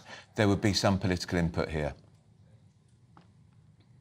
Oh, absolutely. I mean, an incident of this nature, you'd expect the Home Secretary to be briefed. I mean, whether or not we will know whether this is something more serious or something more coordinated, I would think, if there's a further step up and let's say, a Cobra committee meeting is called for or something like that. If the police believe that this is contained, this is one individual, then I don't think we'll see those sorts of measures. But certainly behind the scenes, there will be people looking, for example, at the terrorism threat level, looking at whether there's any wider threat. I mean, the crucial thing is this person's background. What do the police know about him? I would imagine that the moment they would have conducted searches at wherever he lives, looking for other evidence, looking through the computers, all of that kind of thing will be going on in the background. We're probably not aware of it at the moment, but I'm sure we will do later. But that's the kind of thing that police will want to know. What were this individual's motivations? What sites was this person on? Who else has he been talking to? That sort of thing. We were talking to Mark White, our Home and Security Editor, Danny, who said earlier that the terror link is substantial, which means likely. There was a likely terror attack, it had been downgraded quite a lot in the past months and years. Well, I don't know if it's been downgraded. It's sort of fluctuated between severe and substantial. I think severe is the second highest, substantial is the third highest. This is the attack level, the threat level that sort of governs the preparedness of agencies in England, Scotland and Wales. It's different. There's a different system for Northern Ireland. If you talk to the counter-terrorism officials, if you talk to the police and security services, just because we're not hearing daily about attacks or about arrests, the picture is still very, very sort of busy out there. There's still a lot of work. There's still a lot of planning and plotting and people with malign intent and so on. And what's particularly concerning, I think, and has been for some time, is lone actors, individuals who are not affiliated to any group, they're not part of any network, but they just have some sort of intention. They build up, they get prepared, they do it by themselves, they don't tell anyone about it, and there's just no way or very little way for MI5, the security service, or counter-terrorism police to know what they're up to, and then bang, they launch an attack. And we've seen that several times over recent years. These attacks that we are seeing when they are terror-related tend to be an individual acting by himself, with knives or with guns or with a vehicle. Danny, we're getting some breaking news. We're being told that it is not being treated as a terror attack. Okay, at this stage. Yeah, at this stage. I would caveat it with those three words, at this stage. We've also seen incidents before not treated as terror-related, and then subsequently, where more information evidence comes to light, they are then sort of upgraded as terror-related. But if that's correct, certainly that will be something of a relief, I think, to the security and intelligence agencies. It does not lessen the impact for the victims and for the loved ones of those who've died at all. But it does raise the question what motivated this individual. OK. It might also explain, Danny, why it did take place at 4 a.m, because, as Bev was saying, and you know better than anybody, terror attacks often are timed to cause huge disruption, maximum exposure, and to cause panic. Yeah, I mean, but we have seen attacks that have been targeted in, particular areas. There was a terror incident that's now been graded as a terror incident down at one of the holding centres. I think it was at Manston in Kent some months ago. So that was targeted at a particular group of people, asylum seekers and so on, that were being held there by an individual who later died. And we've seen, other attacks targeted at the gay community and so on. So, it's difficult to work out what the precise picture is here. What we don't know, it may be possible that, two of the people who died, knew the suspect in question. There's some sort of link there. There's some link between someone that's just gone berserk and sort of, taken out revenge. We are in the realms of speculation a bit at the moment. Danny, we're just going to, I think we're going to talk to Darren McCaffrey now. Danny, I'm sure you're going to stay around for us for the next hour or so, but thank you so much. It's fascinating. Your insight is fascinating. Policing commentator Danny Shaw there. If you are just joining us, we have heard, as Andrew just said, the police are not treating this now as a terror attack. Now, why would you carry this out at 4 o'clock in the morning? This is going to be somebody, a deranged individual. And actually what Danny said then made my blood run a little cold when we asked him about the timing of this. And actually, he talked about the roads being quiet. And if you want to use a vehicle as a murder weapon, you need speed and you need to be able to get up speed. Does that explain perhaps why this has happened? We are looking at this time in the morning. We're looking at an image of Ilkeston Road, and it appears to be debris from the van. And we've seen images of the van, which is smashed up at the front. We know 3 people are in hospital. We don't know how seriously injured they are because he drove the van at them, obviously in an attempt to kill them. 3 people are dead, 2 in one street, 1 in another street. And it may not be a terror incident for now at this stage, but it is still a major incident. We're going to talk to Will Hollis, who's there in Nottingham. Will, this is what we're hearing. Can you shed any more light on what we're being told? GB News are being told, Mark White, our Home and Security Editor, that this is not being seen at this stage. We must use that caveat, as Danny Shaw said, as a terror-related incident.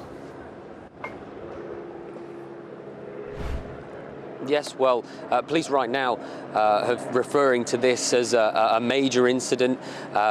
They are saying that it is still in the early stages, and Nottinghamshire Police are asking that people let the detectives do their job. You can see part of that job here behind me in Milton Street. There are a couple of street names that you're hearing. One of them is Milton Street, where police say a man ran a van into 3 people. Those 3 people are in hospital right now. The real news here, of course, is that 3 people are dead and a man has been arrested on suspicion of murder. This is clearly really shocking, not just for the people here in Nottingham, but it's clearly shocking for the nation, and that's why we've had statements from the Prime Minister as well as the Home Secretary. Here on the ground, though, Nottinghamshire Police's Chief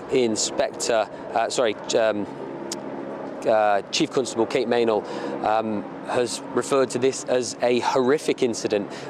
There are a number of locations here in Nottingham that are being looked at really closely. One of them is Milton Street, the other is Ilkeston Road. And the reason that we're talking about those really is because they're 2 connecting roads. This is right here in the city centre, Milton Street, where buses bring people in and out of the city for work or for leisure, depending on why they're coming into Nottingham.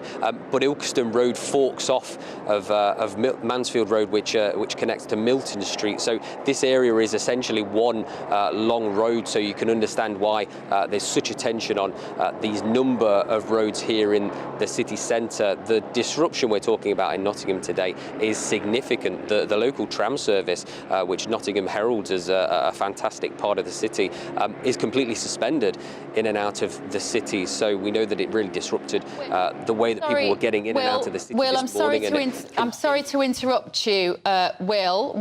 We want to explain to our viewers at home, and also if you're listening on the radio, we're seeing an image here of the debris on the main road. This is on Ilkeston Road. This is the site where 2 people were found, as the police described, dead in the street at 2 a.m. Initially, we presumed... 2 at 4. Thank you, Andrew. Yeah. Initially, we presumed they were stabbed. We are now looking at these pictures. It's easy to conclude that these 2 were also hit by this van. We don't know exactly what we're looking at. There are white items, green, red. The chances are this could be paramedics, material, resources that were used on these people. It could also be, of course, the possessions of the individuals. Because, of course, they found these 2 bodies in Ilkeston Road, which we can see on television with this debris on the street. They were then called to Milton Street nearby, where this van had attempted to run over 3 people. So we had assumed that the large knife that was removed from the van, which our eyewitness was telling us was more than the size of A4 paper cane. And then, of course, they found a further person dead in Magdala Road, who may also now, perhaps, has been struck by the van. We are hearing from Mark White, who is our Human Security Editor. He's being told that the police are not regarding, at this stage, we must insert that caveat, this is a terror-related incident. 31-year-old man in custody, having been tasered and dragged out of the van, not too gently, I hope.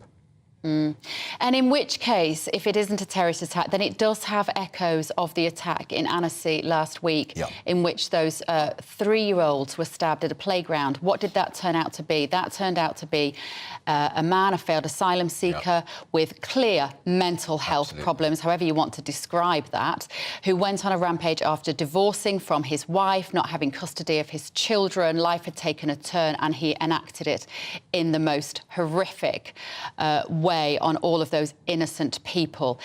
If the police are saying this is not a terrorist attack, if these acts carried out at 4 o'clock in the morning, it's looking very much like it's the same sort of profile, Andrew. No confirmation of that yet, but that is what we are being told by our very well plugged-in Home Security Editor, Mark White. Do you know what I was also thinking about? We've been discussing this morning the timing of this. Of course, what I'm realising is unusual about this situation. There is very little social media footage. Normally, at the moment, if something happens, which is a violent, gruesome act in the street, online is full of videos, of images, of photographs immediately. There's very little of this. Now, could that also be a motivation if you want to go and harm people, but you don't want to be apprehended in the act of doing so? This is probably why this guy was able to enact so much damage, because there would have been few police around, few pedestrians, few people with phones, just a few students coming home from nightclubs, a few individuals in the Nottingham area. Yeah, because just to remind you, these attacks have taken place in the heart of university land. Will Hollis is there in Nottingham for us, GB News reporter. Will, are you in Ilkeston Road now? Are you near Ilkeston Road? Yeah, so right where we are now is the city centre. It's where there's a load of buses. It's right next to the biggest shopping centre in Nottingham, Victoria Centre. For people watching, they might remember Victoria Centre as being the old train station. This road, though, is called Milton Street. So there are a number of streets in Nottingham that police have got cordons on. Milton Street, in particular, is the one where they've said that a man ran into a van, ran into 3 people. Now, those 3 people are believed to be in hospital, being cared for. East Midlands Ambulance Service have said that they've been responding and working with the police and making sure that these people have gone to hospital safely, but they say that this is, of course, an ongoing incident. Now, but what you can see, actually, Andrew, is this street, Milton Street, leads on to another street called Mansfield Road, without giving too much of the geography of Nottingham. And then off of Mansfield Road, that leads to Ilkeston Street. Now, Ilkeston Street is the one where police have said that they found 2 people dead in the streets. In the same sort of area as well, you can say, that's where Magdala Street is. And Magdala Street is where they found another person dead. So Ilkeston Road, which I think pictures you're seeing pictures of right now, that's where police say 2 people were found dead. And the police have said that they have arrested a man on suspicion of murder after 3 people were found dead in the city. You can possibly hear in the background the bells of Nottingham City calling an hour. I'm actually not sure what the hour is right now, but you can hear in the background the city is still buzzing. It is still going around. It's regular day. There are lots of people behind my camera that are sitting and just watching and trying to understand what's happened and trying to make sense of what's happened. Of course, there is disruption as well here in Nottingham City. This road here, Mansfield Road and Milton Road, it's one of the biggest routes in and out of the city. Nottingham City Transport, East Midlands Railway Service and NET, Nottingham Express Transit, that run the trams, they're all saying that they're taking each other's tickets. So if you can't get home or into the city through one route, then you can get in and out of the city through another route. There are a number of police cordons here today, but this is just one of them. This is Milton Street, where you can see in the background that there are 2 police cars just outside of McDonald's, which is based inside of Victoria Centre, the city's biggest shopping centre. You can also see in the background a couple of police officers, and this cordon here stretches on for maybe 50 to 100 metres. And then you can see in the far background, that's where the police cordon ends here really in Nottingham. Will, if I can just ask you, we were watching live pictures of Ilkeston Road, which is where there were 2 people killed on the street, and we could see debris. There's clearly an area where impact has been made. There are items which could be paramedic resources. They could, of course, be the possessions of individuals who sadly lost their lives. Is there anything similar on Milton Street where you are, where we know that a van did run down 3 people? To be honest, not from where I can see right now. In the background behind me, it's a completely open street where people are still walking. To my right-hand side, you'll see a load of journalists lined up with their cameras. But here, where I can see, there's the police cordon, 2 police cars, 2 police officers, but nothing like that I can see right now. I'm just scanning the area, but I can't see anything to do with paramedic material or anything like, for example, smashed glass, just from where I'm seeing. But I'm sure there will be police evidence that they're looking at. It might just be something, might not be something that I can see from exactly where I'm standing. OK, all right, thank you, Will. Will Hollis there on the scene. Tom Harbutt's in the studio with us, our Deputy Political Editor. We've heard from Rishi Sunak already and the Leader of the Opposition, Keir Starmer. I think the Home Secretary's now has put out a statement. Yes, in the last few minutes, the Home Secretary, Suella Braverman, has put out a statement on her social media account saying, I'm shocked and saddened that 3 people have lost their lives today in Nottingham. My thoughts are with those affected by this incident.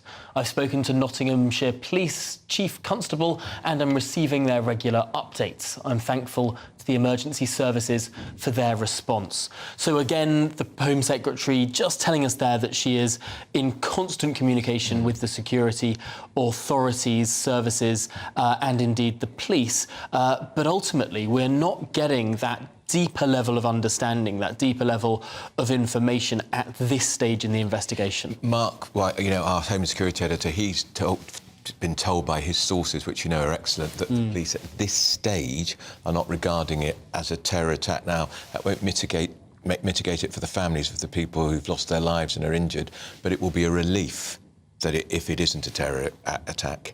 It certainly will be. Of course, we have seen in very recent days what has happened in France. Sure. We've seen particularly sometimes terrorism rise around this time of year. We only need to think back to 7/7, to 9/11, to other incidents that take place in the summer. It was late May, I think, when it was the London Bridge attack. Similarly, around that time for the Westminster Bridge attack. These things tend to happen in the summer, so lots of eyebrows no doubt raised when we started to learn the first details of this incident, but clearly a relief if this isn't being treated as a terrorist incident as things stand, although I believe what Mark was saying is that could change later on depending on the evidence, but it is strange to think about this all happening at around 4 in the morning. Yeah, but if the van was used as the murder weapon in all three cases, the roads are clear, and he would know, presumably, that because we are sadly in student heartland, that there might be students coming home late from a night out. Certainly, and that is perhaps what is the most tragic element of this. Of course, there is still so much more to learn. Indeed, the identity of the perpetrator, the identity of the victims, and precisely the nature of what went on in terms of how the three people who sadly lost their lives were killed, and indeed those three still in hospital. Perhaps we can learn a great deal of information for them. I think it's a very good thing that the police seem to have apprehended the suspect alive. Yeah, and that will be invaluable in terms of gaining information. Because they can then work out if he was a lone wolf or was talking to anybody else. We've been talking to Peter Beck, who's a former Metropolitan Police Constable, who's a great friend of this programme, and his own son is a second-year student at Nottingham University, so he's going through what tens of thousands of other families are going through, because there's more than 40,000 students in Nottingham, and many of them have gone home, thank God, because their courses have come to an end, but it's going to be a very worrying time. Certainly, and it is around that time of year that courses are coming to an end that you will expect to see celebrations, late nights. I remember staggering home from university events at very peculiar times in the morning. So this is a really it's the graduation ball tonight at Nottingham University. Whether that will now go ahead, if it is in fact students who've been are the victims. No, huge questions there, and it must be very, very frightening, frankly. Yeah. Will the Home Secretary be going to Nottingham, do you think? I would be very surprised if she didn't. Perhaps, if not today, at the very least But she won't want to get in the way of the investigation. She won't want to get in the way of the investigation, but I think that whenever big events like this happen, tragedies like this happen, political leadership is very necessary. It's a uniting thing, and it's a necessary thing. I would very much expect the Home Secretary to visit, perhaps even depending on his commitments and what else is happening around the world, perhaps even the Prime Minister. Just to let you know, if you're tuning in, if you are one of those anxious parents with students at university, Nottinghamshire Police have issued a statement saying if you have any information on this morning's incident or you are concerned about a family member or friend, please call this dedicated line. We've got it on our screen here. It's 0800 096 1011, 0800 096 1011, and that is the dedicated line to Nottinghamshire Police. So joining us now is our political editor, Darren McCaffrey. Good morning, Darren. Yeah, good morning, Bev. Hi, live from Westminster. And as you said, we've had a lot of political reaction in this morning, in the last hour or so, since that news came through, not least of all from the three members of Parliament who represent Nottingham in a joint statement. So it's pretty unprecedented you get a joint statement, particularly when it is cross-party. But they have said that our city has been devastated by the deaths of three people this morning. Our thoughts and prayers are with the families and loved ones of those who've died and those those that are injured. We're grateful for the efforts of the city's emergency responders in tackling these incidents. They must be allowed to do the jobs in investigating them. Nottingham is a beautiful city, home to brilliant people from all backgrounds. We're shaken by today's events, but we will meet them collectively as a community and heal together. So that's a joint statement from Nadia Whitcomb, Alex Norris and Lillian Greenwood, who are the three Nottingham MPs.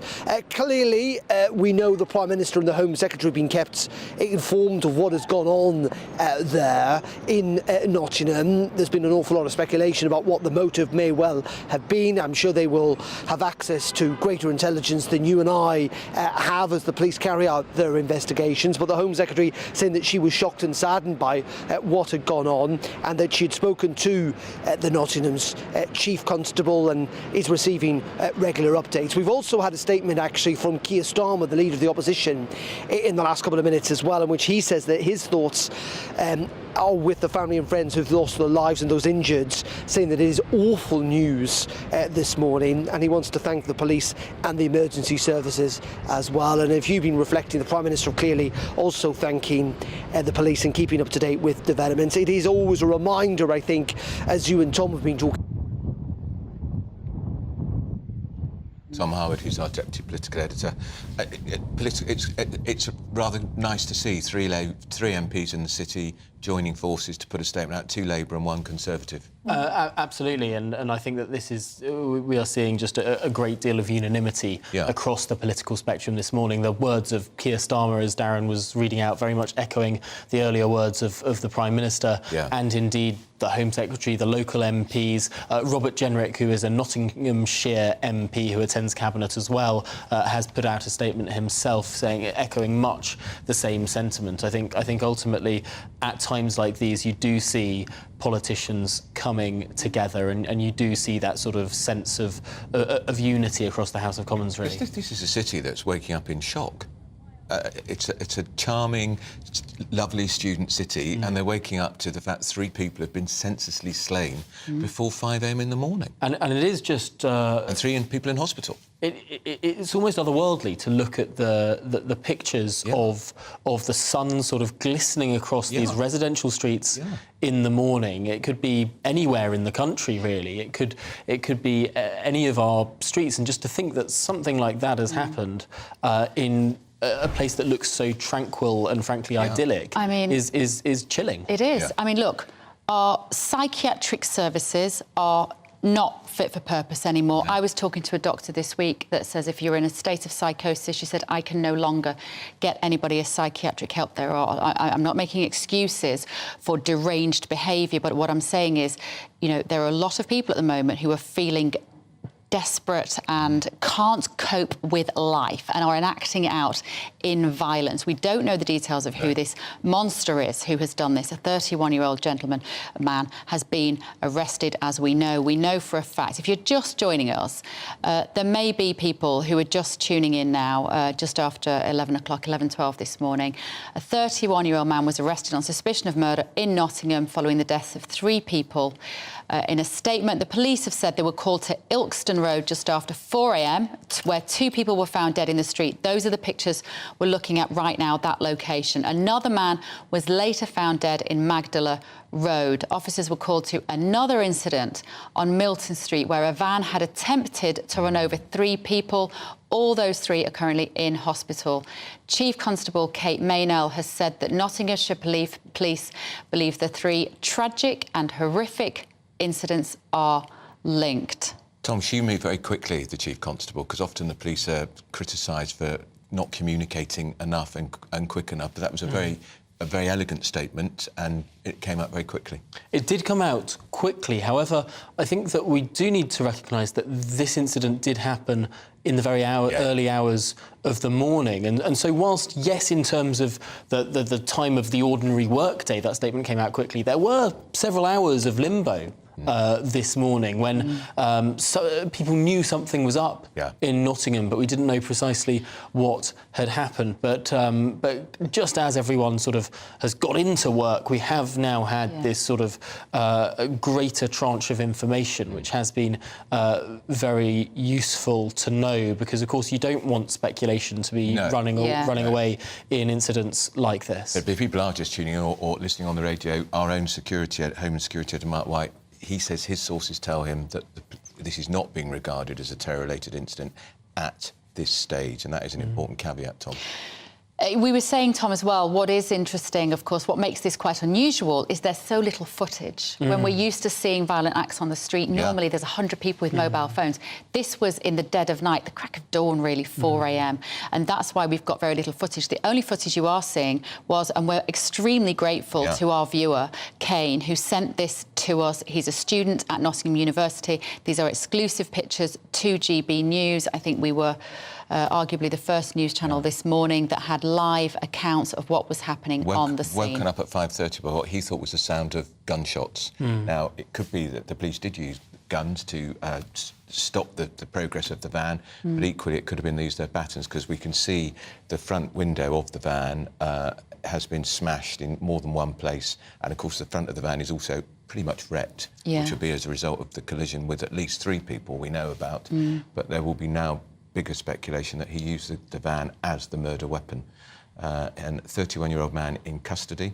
Tom, what next here for Nottingham people? This is going to cause a great sense of shock. It certainly will do, and I think that your point of not having so much footage about the incident as it took place is perhaps another clue to this not being perhaps treated as a terrorist incident. Terrorism likes to make the biggest spectacle possible. They want to have crowds and video footage and all the rest of it. But it's happening so early in the morning with only really footage of after the incident rather than the incidents taking place themselves, perhaps points to another motivation behind it. What that motivation is, whether it's gang-related, whether it's mental ill health, whether it's simply a random act of evil, we do not know. But it is an interesting point to note there that perhaps unusually in the 21st century, when everyone has a camera on them all of the time, we don't have that sort of contemporaneous account recorded. And interestingly, I mean, you know, people who might have been awake at 4 o'clock this morning, who might have some footage on their phone that they don't realise is relevant, are probably only just waking up round about an hour in the next few hours. So the chances are there will be more eyewitness accounts of events as the day goes on. And we will, of course, bring you everything that we know here on GB News throughout the day. I think we may have an eyewitness. We have another eyewitness. This is Glenn. We're going to talk to somebody who witnessed the events firsthand, Glenn Gritton, who lives in Nottingham. Good morning, Glenn. Good morning. Good morning. Well, thank you so much for joining us. Tell us what you know. Not a lot, really. I didn't see anything. I live in Sherwood in Nottingham. It's a major road into the city centre. And about 5 o'clock this morning, I heard a police car go by extremely fast, not usual speeds on that road, and then closely followed by another one. They do actually go in pairs every now and again down Mansfield Road. It is a busy road. But then they just kept on coming, one after the other, straight all the way down into town. And I just casually tweeted, must be something major going on. Yeah, little did you realise just how serious an incident it was.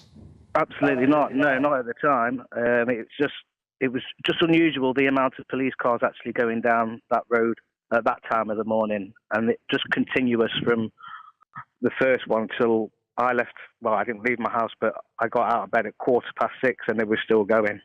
Wow. Any ambulances, Glenn? Did you see many ambulances going towards the scene? I didn't see any ambulances. The only cars I saw were police cars out of my window. When did you realise what had happened, Glenn? Well, I've been driving around delivering all morning, so I've just been constantly listening to the radio. Oh, I get you. What's happened? And what's the mood like there? I don't know if you've encountered many people to have conversations with. I would imagine just shock. Well, like I said to your researcher, it's nothing really that kind of thing doesn't happen in Nottingham that much. I know we do. The city does have quite a reputation, but it's undeserved. So for that to happen is pretty disturbing, but it's not a regular thing in Nottingham at all. I don't know whether you've heard, Glenn, but we've had confirmation at the moment that it isn't being treated as a terrorist attack at this time. It raises mixed feelings, that, doesn't it? But largely relief, particularly for people who might live in Nottingham. Yeah, well, Nottingham's a diverse city anyway. We have lots of cultures here, and everybody gets on. There's not really that animosity amongst religions and everything else like that. Yeah. So, for something like this to happen, it's a one-off incident. Yeah. Yeah, and in a way, there is some light relief in the idea that it isn't a terrorist cell. Yeah. I mean, it doesn't mitigate it for the families, does it? And the people who are worrying about whether it's their student children involved. Because, of course, Glenn, you know this area. These attacks took place in the heart of the student accommodation. Yeah, but I don't think that. Hopefully, there've been many students out and about at that time. To be tucked up in bed, getting ready for the lessons the next day. Yeah, absolutely. Well, let's hope so. Glenn, thanks for getting in touch.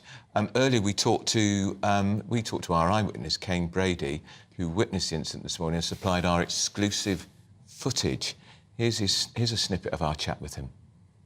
This is essentially what we woke up to, some loud, large commotion, heard loads of bangs, and then woke up and we saw a man being dragged out of a van. We saw him getting tasered. We saw the police pinning him down as well. It was quite a scary thing to wake up to so early on in the morning. What was your first thought when you saw that happening? I had not a clue. I didn't really know where it was going to go because there was only a few policemen that were there at the scene. I know they called for backup straight away. And the man was resisting arrest, so I didn't know what was going to happen. I didn't know if that was the end of it, if it was ongoing or what. And Kane, you saw the knife. They retrieved a knife from the van. You told us earlier it was the size of A4 paper. Yeah, I'm looking back now. It was even bigger than that. It was a massive knife. The blade was huge. Me and someone else, when we saw the knife, both looked at each other straight away and were like, oh my God. Tell me about Ilkeston Road, Kane, if you're familiar with that. That's the first place where two people were found dead in the street at 4 a.m. Is that a place that has plenty of bars, pubs, etc. on it? Yeah, it does have a few, but it'll be more houses. It was where someone I know, it was their house in last year was on the end of their road. That road was, so there'll be quite a lot of students living there. So I'm not saying it is, but it will be like maybe people walking home. I'm not 100% sure. Milton Street. This is the place on which a van tried to run down 3 individuals. We understand that they are all in hospital. Are you familiar with Milton Street? I'm familiar with the sort of area. Yeah, I know. As I said before, I know Nottingham is a very student area, but when the police van, I can literally, if I open my window now, I can see the van that the attacker was in. And when the armed police were here, straight away they got a thing on the radio saying that they need to head back to Milton Street. So I don't know exactly what happened there. It seemed like it was very severe. Now, some people are now describing it online as a van used the van as the murder weapon, as opposed to the huge knife that the police retrieved.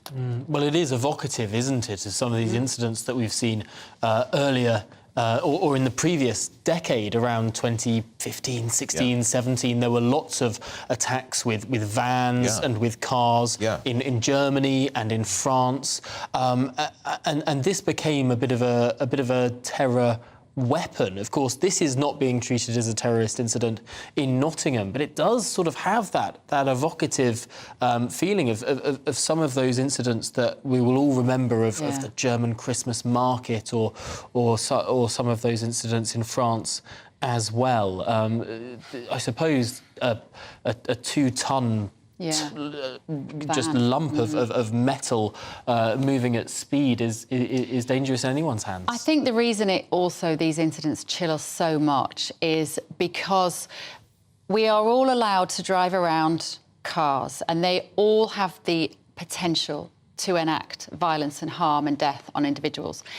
And yet we do it every day. There are thousands of them, millions of them, on roads around the world. And so when something which has the potential to cause harm, but predominantly does not, is used in this way, it is very chilling. I think it's very disturbing, because it makes you really consider how vulnerable we all are walking around on streets, and how vulnerable we are to the acts of a deranged individual who's just lost all sense of rational, normal behaviour. It's the flipping of that expectation of the object. It's the mundane and the ordinary that suddenly becomes something so sinister.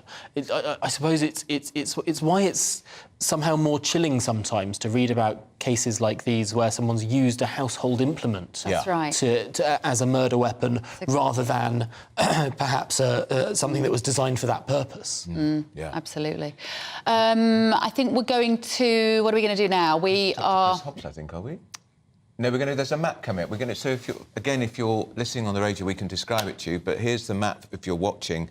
This is where these incidents took place. 3 people dead, as you know, if you're just joining us. 3 people in hospital who were struck by this white van. It's quite tricky to see this. We've done this quite quickly. So this is the 3rd venue. This is Milton Street we're looking at there. That is where we understand... That's the 2nd venue. That's where 3 people were run down. I don't know if we can go to the beginning of that graphic again, just so that we can give people an idea. They're in hospital, but we have no indication yet about the extent of their injuries. So that red dot there you're looking at, that's Ilkeston Road. That's where we know that 2 people were found dead in the street at about 4 a.m. And that's where we saw the footage on the debris on the road. In the middle of the road. Actually, the 2nd venue that we know was the site of harm is this one. This is Milton Street. That's where the van tried to run down 3 people. And then we have the 3rd venue, which was Magdala Road, where 1 more man was killed.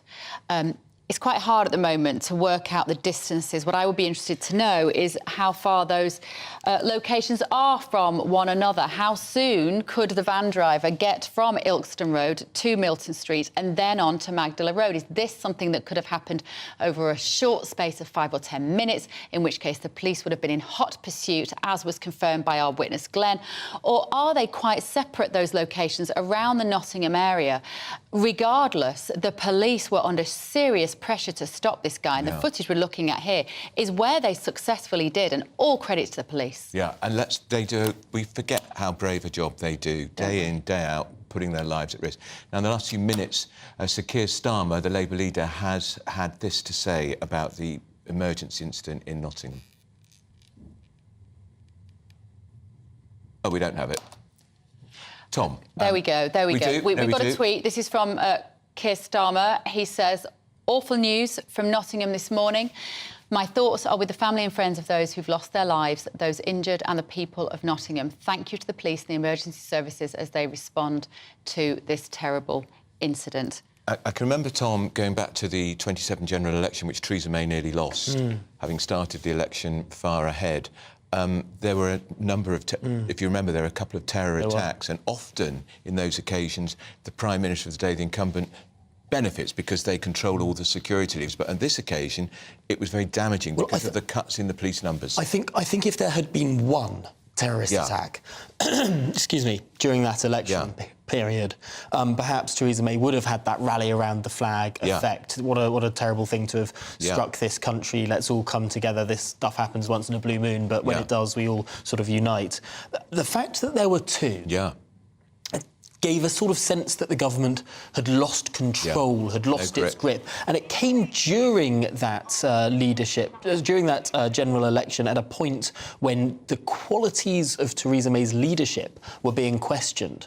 There had been the decision to not attend the party leaders' debate from Theresa May. She sent Amber Rudd, the then Home Secretary, in her place. And there were questions in terms of how she sort of came across in the media. The term the Maybot was being used repeatedly in terms of how Theresa May was not able to so elegantly or smoothly crowbar in a soundbite in the way that perhaps her predecessors, particularly Tony Blair and David Cameron, were able to. Her record as Home Secretary came under attack because she'd axed 20,000 police numbers. Indeed, and this was actually a fascinating point during that general election that I think many people will look back on as perhaps a piece of political bravery from the Labour Party. The received wisdom would have been that at a time of crisis, say nothing, do not appear that you're going to be attacking the government just when people might be experiencing that rally round the flag effect.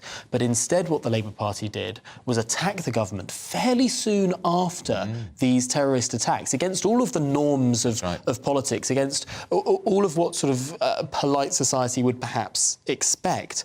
And I think that definitely played into their hands. They were able to, perhaps at a moment, and perhaps this was not an admirable or noble thing to have done at a time when the country was in mourning, at a time when perhaps normal political rules were suspended and people were pared back. The Labour Party to come out with such an attack on government policy so soon, perhaps questionable in terms of how things were done, but clearly effective and perhaps, too, align with a point about how far security services had been stretched. And, of course, they've got those 20,000 police officer numbers back, but, of course, a lot of them aren't experienced. They're very young and inexperienced. But we saw, with the way they apprehended this suspect, they just do a brilliant job. I think we're going to see Keir Starmer talking now, commenting on this incident. This is what he had to say. People here will probably be seeing the news filtering through, and I don't think we can start this session without acknowledging that there has been a serious incident in Nottingham this morning. Information is still coming through, but it's just been reported that 3 people have lost their lives. So I'm sure I speak for everybody in this room in saying that we'd like to just send our thoughts to all those affected and to the emergency services who are responding to this as we speak. So I think we will get to tech, obviously, in just a moment, but I just think when there's something that serious happening in Nottingham, we just need to acknowledge it. As I say, send our thoughts to those that are affected and thank those that are responding to it on behalf of all of us. Labour leader Sir Keir Starmer responding to this emergency situation in Nottingham this morning. If you're just joining us at 11:31 on Tuesday morning, we had a very busy news agenda planned for this morning. We're going to talk about the COVID inquiry. We're going to talk about Rishi Sunak and Boris Johnson at war. And then an event happens which casts all of that into shade and frankly feels irrelevant right now because there are 3 families who are currently grieving. There are another 3 individuals in hospital at the moment, all in the city centre of Nottingham, very much a student area. We're looking at the map here. 3 main locations: Ilkeston Road, Milton Street, Magdalen Road. We spoke to Peter Blexley earlier, former police officer. We actually spoke to him because we wanted to know his opinions as a police officer. It turns out he has a son who's in the 2nd year of Nottingham University and his wife was on the phone trying very hard to track him down. He will not be alone. No. There are nearly, how many students? Over 40,000 students in Nottingham. 40,000 students. Fortunately, many of them have gone home already because the term's ended. But tonight is the Nottingham University graduation ball, the big premiere event of the year. So there'll be a lot of young men and women still there. What a tragedy. What a shame. What a shame, because if it does turn out that any of these victims are students, I have little doubt that that event will probably be cancelled. And that is devastating for all of those students who've worked really hard for 3 or 4 years. No comment yet from either of the universities. Which I find a little a little disappointing. There's two. There's Trent and Nottingham. That's right. And I feel like in an area which is so heavily populated with students, I can't help but feel we're probably imminently going to have a statement from those universities. Of course, it is complicated. If it does turn out there are students who've lost their lives, have the families been informed? Have they been able to track down the loved ones? Have they been able to confirm the identities of these young people? This is not a simple situation for any of the emergency services and the authorities which are involved. Yeah. Earlier we spoke with Kane Brady. Now, he provided the most extraordinary footage, exclusive footage of the arrest, the moment they arrested the suspect who's now in custody, the 31-year-old man. He was filming literally outside his bedroom window, having been woken up at 5:30 a.m. by what he thought was the sound of gunshots. They may well have been, we don't know. Here's a little bit of what he said to us. This is essentially what we woke up to, some loud, large commotion, heard loads of bangs, and then woke up and we saw a man being dragged out of a van. We saw him getting tasered. We saw the police pinning him down as well. It was quite a scary thing to wake up to so early on in the morning. What was your first thought when you saw that happening? I had not a clue. I didn't really know where it was going to go because there was only a few policemen that were there at the scene. I know they called for backup straight away. And the man was resisting arrest, so I didn't know what was going to happen. I didn't know if that was the end of it, if it was ongoing or what. And Kane, you saw the knife. They retrieved a knife from the van. You told us earlier it was the size of A4 paper. Yeah, I'm looking back now. It was even bigger than that. It was a massive knife. The blade was huge. Me and someone else, when we saw the knife, both looked at each other straight away and were like, oh my God. Tell me about Ilkeston Road, Kane, if you're familiar with that. That's the first place where two people were found dead in the street at 4 a.m. Is that a place that has plenty of bars, pubs, etc. on it? Yeah, it does have a few, but it'll be more houses. It was where someone I know, it was their house in last year was on the end of their road. That road was, so there'll be quite a lot of students living there. So I'm not saying it is, but it will be like maybe people walking home. I'm not 100% sure.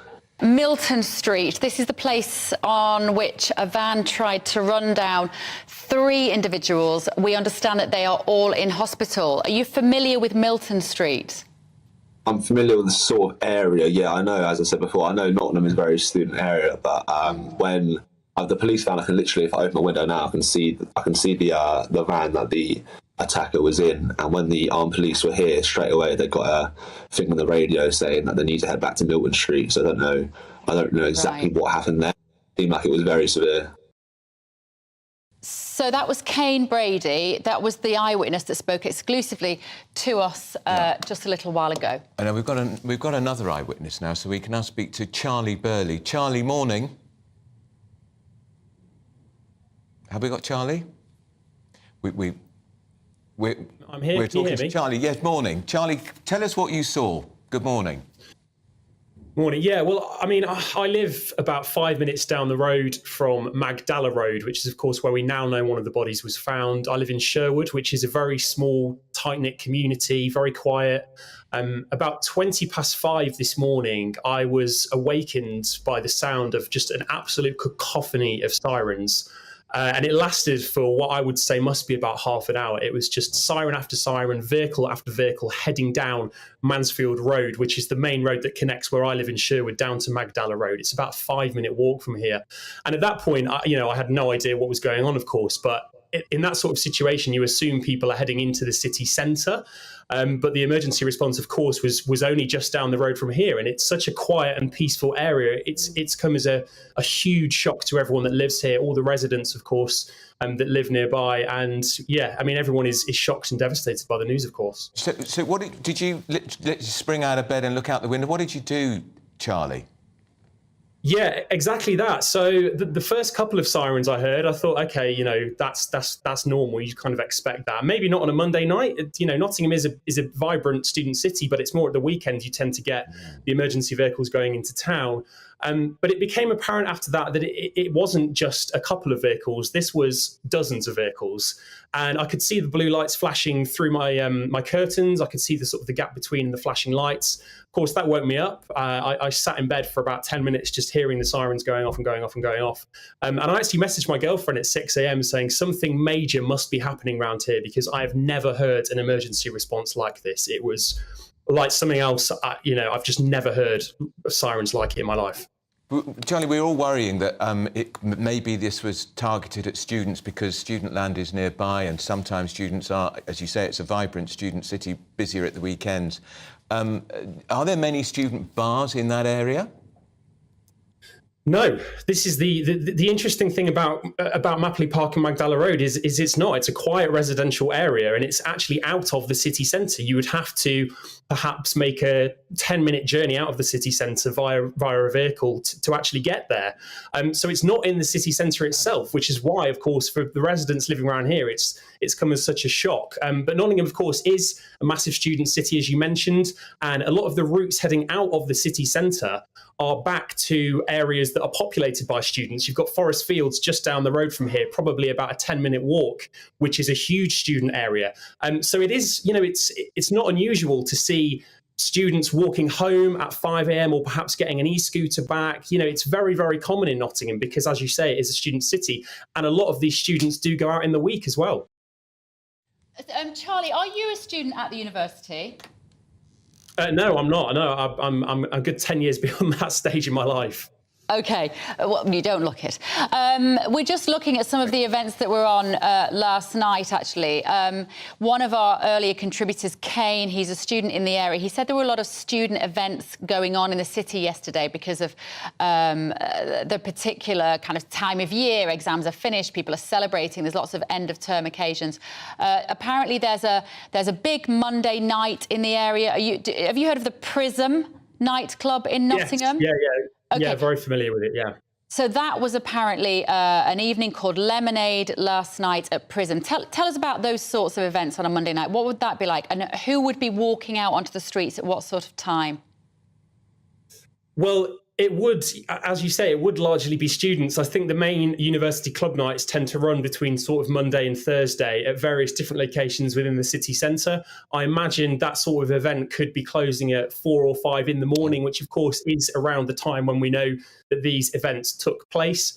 And as I say, Nottingham is a student city, and it's not unusual to see people walking home. People do tend to walk home in groups, but it's not unusual to see that at that time of morning. And you would think, particularly midweek, there wouldn't have been that many people around who weren't returning from a night out, or perhaps getting up very early if they were starting a particularly early shift for work.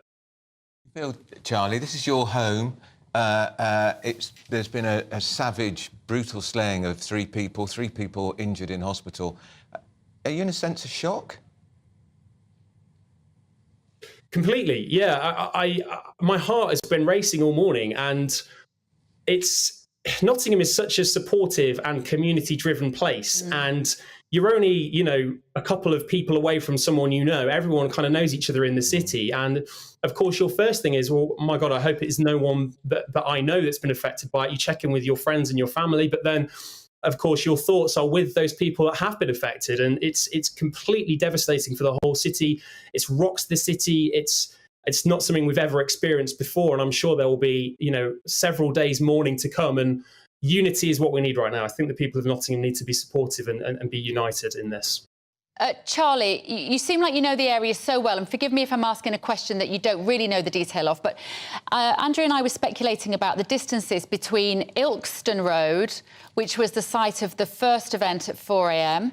We're looking at the map here as well, and then Milton Street and Magdala Road. Are those 3 locations fairly close to each other? Well, this is the concerning thing. No, they aren't. And this is what caused such widespread shock this morning when we found out the locations within the city, because those streets are not closely located, and you are spreading, quite a radius around the city centre with those various locations. And I think when it emerged which streets had been cordoned off this morning, that was one of the reasons people were shocked, because they were thinking, well, hang on, that's over there. That's a good couple of miles away over there. So when I say it has affected the whole city, Nottingham isn't a very big city centre. So it really has had a widespread effect around the whole of the conurbation of the city. It suggests, doesn't it, Charlie? I mean, I know this is speculation, but it suggests that he was driving, looking randomly for victims. I mean, I wouldn't like to comment and speculate on that, of course, but, the distance suggests that, multiple locations, and you would think a vehicle was used to get from one location to another. It also, actually, Charlie, explains, now that you've explained the proximity, it explains why there were so many police sirens that we've seen reports of, because the police had a chase on their hands. This isn't like there were 3 quick incidents, one after the other, within the space of a few moments. They were clearly pursuing this guy for what will turn out, I imagine, to have been quite a prolonged period of time. Because the first incident, Charlie, was at 4 o'clock, and we think they apprehended him at 5:30, so that was an hour and a half. Yeah, and this is, again, what a lot of people have been discussing and perhaps, speculating about, the timings of the attacks. Initially we heard sort of varying reports on that. But it has become apparent that this did start at around 4 a.m. And of course, as I say, at 5:20, that is when I heard the sirens. And from what I remember, it must have lasted between 20 minutes to half an hour. And that, of course, is Magdala Road, which is located just down the road from me. So it would suggest, yes, the timeline that this was a more prolonged spree of attacks. OK. Well, Charlie Burley, just the most superb and articulate eyewitness. Charlie, thanks for being so forthcoming, and stay safe, you and your family. Thank you very much. To you. We've got Harry Miller, former Met Police officer, with us in the studio this morning. Always nice to see you, Harry. It's just a shame that this, as I'm reading this, do you know, as I'm reading this out, Chris, I'm thinking, I'm sure he's not Harry. I've spoken to Chris before, but I was trusting what we've been told. But do you know what? Everybody's working against the clock now at the moment. I think we're going to talk to you, Chris, as you're here. I presume that's why you're here. Always good to see you. Shame about the circumstances. What do you make of this unfolding situation? Well, it's very confusing, isn't it? Like these incidents tend to be. I'm sure Notts Police are trying frantically to put exactly what's occurred.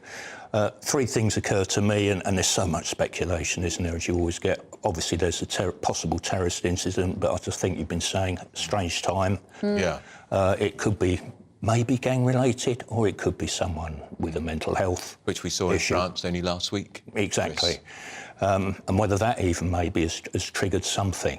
So it's all a mystery, and you can imagine at the moment Notts Police, counter-terrorism officers, security services will all be pulling their, really pulling together to find out exactly what's Mark occurred. White, our Home Security editor, he's got very good sources, obviously. Oh, he has, And he says at this stage the police are not treating it as a terror incident, which might, Chris, explain why unusually these attacks took place at the first one at 4 in the morning, because you know better than most, terrorists like to create shock and awe and panic in public places, and they want it to be filmed. Yes, that's right. I mean, it will be a very unusual time for something akin to a terrorist incident to take place. I'm sure they've got the identity of the person. They would have run him through all the intelligence indices that it's possible to run through, basically. Possibly if there's suggestions that he may not have been born here, they'll be checking immigration records as well. So there'll be a huge amount of work before they eventually come to a conclusion as to exactly what has triggered this. All sorts of speculation on social media, obviously. Someone speculated gang. Well, Nottingham does have a gang problem. But again, it feels a little too random, doesn't it? It does. It like targeted. Yeah, it does. But it shows again, Chris, doesn't it, the great job you and your colleagues as police officers do, because they had to apprehend a man who was armed and dangerous. They removed, from according to our eyewitness, Kane Brady, a knife much bigger, he says, than a piece of A4 size paper. Yeah, and this is what you do see so frequently, police officers running to the scene. So remember London Bridge? You know, those officers that went in not knowing what the hell was going on, but were still prepared, obviously, to put themselves on the line to get people out of there. And he was behind the wheel of the van. He could have driven the van at the police officers, because we know there are 3 people in hospital for sure as a result of him striking them in the van. Yes, yeah, that's right. And that time of the morning, at a time when police officers will think, well, that's my night shift nearly done, I can go home, go to bed, and then all of a sudden all hell breaks loose and they have to be dealing with it, and by and What goes large... through a police officer's mind when that happens? When they know there's a serious incident, they've got reports of people dead in the streets, people in hospital. Focus. It really is. All of a sudden, you're wide awake. You're totally focused on what needs to be done. You're listening to your radio. You're thinking about the safety, primarily the safety of other people, and what you're going to find when you get to the scene. First aid kits. The first aid kits of police officers are far superior these days than when I was a young PC. But will I need to try and save a life of that person on the ground? Will I need to look out around me to see whether there's a threat, still a threat to my safety and the safety of the people that I'm looking after? It's yeah, it really is. It's traumatic, but this is where good training and instinct comes into it. And certainly when you look at the guys who are armed police, this is what they train for. Chris, we're looking at the pictures here of the van. Now, this was one of the first images that we got this morning. This is pretty much the first image that the media got this morning on GB News. And this was from our eyewitness on the site, Kane Brady. When we first saw this, it looked like, we presumed, 2 bullet holes in the windshield. But because Kane also said that he was awoken to what he thought was the sound of gunshot. But the further speculation is that perhaps the marks on the windshield, I know it's very difficult to see on this from this location, might perhaps have been a police baton. What do you make of that? Which is it more likely to be? I wouldn't like to speculate, to be quite honest. I think possibly that if they'd have fired at the windscreen, the bullet possibly would have gone That's right. right through it. Police officers will use batons to try and stop, as happens so frequently when they're trying to stop moving vehicles or vehicles that are trying to make off. They will strike the windscreen or the side windows with their batons, trying to gain entry. And of course, they would want to question this person, and of course, because they'd want to know if he was a lone wolf who was working with other people. Yes, they would. But they really need to get him into a situation where it's possible to question him when everyone has calmed down a little bit. Yeah. Obviously, their first reaction will be, is there another threat from somewhere? I've got this person. Are there others that I need to be concerned about? But once he's removed to a police station, yes, probably it will be detectives. Again, probably night duty detectives initially who are sort of wondering what's hit them, frankly. But again, training will kick in and they will obviously want to get to the bottom of it as soon as possible. But crucial are the checks, are the intelligence checks to see what is known about this person. And as soon as they find his address, they will obviously be round there, seizing everything that may be relevant. And there's been no meeting of the COBRA committee, which is the government's emergency. That's a good point, actually, There would have been if they thought by now it was terror-related. Yeah, I mean, I think everyone's mind, doesn't it, when you initially hear what's occurring, switches to terrorism, but often it could be something. And the number of knife incidents we get anyway in this country is very, very worrying. It's almost a weapon of choice now. Every day you read of people being stabbed. I don't remember it being like this when I was a young PC. It wasn't like this. It's so readily available online. You can just order a zombie knife online. That's the problem, isn't it? Yes, it's not difficult to. I think we've got some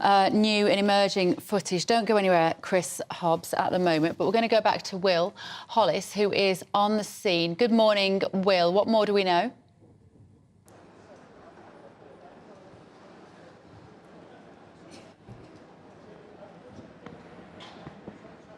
Good morning, Will. Can you hear us, Will? Good morning. Yes, I think my my connection broke up a little bit, but I can hear you. That's OK. Let us know what's happening down there. When we spoke to you earlier, you were on Milton Street. Are you still there? What do you know? Yes, well, this is Milton Street. It's one of the busier roads into Nottingham city centre. It's where there's currently a police cordon in place. And in relation to the news, this is where a van is believed to have ran into 3 people. Those 3 people are believed to be in hospital. Of course, we've been talking about how a man has been arrested on suspicion of murder and 3 people have been found dead in the area around the city, as well as there being a number of road closures causing disruption. But what happened here just a few moments ago, as you can see kind of in the background, there's the Taco Bell and McDonald's. Something that we're trying to make sense of, that we've got a little bit of video footage for here in the city centre, is that what seems to be somebody ran into the cordon, and was ran after by police officers, including armed police officers, and essentially tackled, jumped on, and then taken away in a police van. Of course, when you've got an incident of this magnitude, one that the police are describing as a major incident, anything around these cordons is always really sensitive. You'll always see at these kinds of cordons people saying, how can I get through here, how can I get home? Sometimes people are angry or upset that the police officers can't let them into a police cordon, because of course it is an active crime scene, but it's very rare that you see people actually trying to get into them. Now what we saw was those police officers jumping on the person. I couldn't tell if it was a man or a woman, and armed police officers coming to essentially to back them up, and then it looked like they were taken away, but I can't confirm whether that person was arrested as such. They seem to have just been taken away, or what they were doing jumping into the police cordon here on Milton Street. But it's certainly something that raises tensions at a time when Nottingham, as well as the country, is feeling quite badly affected about the news that we're getting today. Okay. Thanks for that. Well, we've still got Chris with us. What do you make of that? It's something that officers on cordons have to be quite honest. People get very impatient, sometimes quite violent, in trying to get through a cordon because they have to take the long way round. Now, that may or may not be what's happened here, but that is a real problem. And sometimes, of course, officers on the cordons can't actually say exactly what's occurred as to why people can't get through. But this confrontations on cordons are not uncommon. If someone's running in to the cordon, they might be worried that they are associated with what's already going on. Well, exactly, yes. Yeah, police can't take a chance because you don't know, is this somebody else who's intent on harm? So a difficult situation that would have taken them by surprise, especially the running bit. You often get arguments and maybe people trying to push their way through, trying to run through a cordon. I've not heard of that before, but I've heard of plenty of cordon confrontations. So for our radio listeners, it's really important because obviously we're talking about something you can't see. This is footage of the outside of the McDonald's. There's an outside seating area. The cordon doesn't extend entirely up to the building, but there is what looks like a security guard on the door of McDonald's. There is a police officer knelt down over somebody. We can't see that person. There's a female police officer who, in some of the footage, sort of walks away. She's holding her arm and she bends over like she's in pain. Somebody's obviously just bumped into her, or she's had to fend off somebody. Another police officer runs into the scene and then reprimands that person on the ground. So that person is on the ground while there's two police officers holding him down with the other police officers. And we've also seen an armed police officer running in there too. So, Chris, as you were saying, they can't take any chances. This could have been related to what had gone on earlier. Well, everyone's will be on a very high alert at the moment in Nottingham until we actually know exactly what has gone on, and is this just one individual, or could it perhaps be a trigger for other difficulties, other problems, other attacks during the course of the day? So police will be on, as I say, very high alert, and you can't blame them for that, really, or reacting if something untoward happens. Positively is the word I would use, but some of the police critics might use other words, unfortunately. Appalling that people are so impatient when there's a major murder investigation underway, major incident. Just get over it. Just walk the long way round. Yeah, I mean, maybe they've not heard of what's occurring. They just see the cordon and think, oh, this is more bureaucratic police nonsense. I want to get through it. I need to get to... Well, clearly needed a Big Mac. Yes. It doesn't feel important, does it, at a time like this? But like you say, we spend a lot of time on this programme. We spend a lot of time on all media, giving the police a hard time, Chris. You and I have spoken about it at length, and what a difficult time the police have on a day like this. It reminds you what a brilliant job the majority of police officers do. I think that's right. I think police at the moment are demoralised because there almost seems to be a witch hunt for bad news stories. Now, of course, they've got to be highlighted when things go wrong. But the amount of good news stories, there's police bravery awards that are coming up, and when you read some of these stories there of police officers, the sheer bravery and courage of police officers in dealing with certain incidents. One officer is permanently suffering life-changing injuries through rushing into a burning building and saving people. Yeah. I don't remember reading about that anywhere. It was in the Bedfordshire News, but hasn't appeared. No one seemed interested. And of course, we in the media, we're guilty, aren't we, of highlighting the bad news and not the stuff you guys do on a daily basis, keeping us safe. I mean, those police officers apprehended this guy. They didn't know what they were encountering, but they'd only been behind the wheel of a van and had, we think drove over 3 people, killing them, and certainly 3 people in hospital. Well, that's right. And as I say, the number of knife incidents now, fortunately, guns are still difficult to obtain in this country. If they become easier to obtain, for whatever reason, lax border controls, for example, you know, I shudder to think what would happen. But at the moment, the problem is with knives, and I've never known anything quite like it in terms of the incidents that are occurring across the country, not just in the big cities, but across the country with knives and people being stabbed. And a lot of it as well is very young people, people in their teens. There's a real crisis. It's heartbreaking, here. Chris, it really is. And interestingly, we wouldn't know anything about the knife in this case if it wasn't for our eyewitness this morning, Kane Brady, who contributed to Breakfast. We've then spoken to him. You can watch, of course, any of the footage on the GB News website this morning. As the day continues, we will have the very latest. We're going to show you a little bit of the footage now. I think Andrew and I are going to say our goodbyes for this morning. And Tom... I think Tom Harwood is going to take over from us. And we're going to keep you up to date on this ongoing major incident in Nottingham. Just to remind you, 3 people are dead and 3 people are in hospital. We do not know the extent of their injuries. Yeah. So this is Kane Brady, the man who witnessed the incident this morning. He supplied our exclusive footage. This is what he had to say. Well done, Chris Hobbs.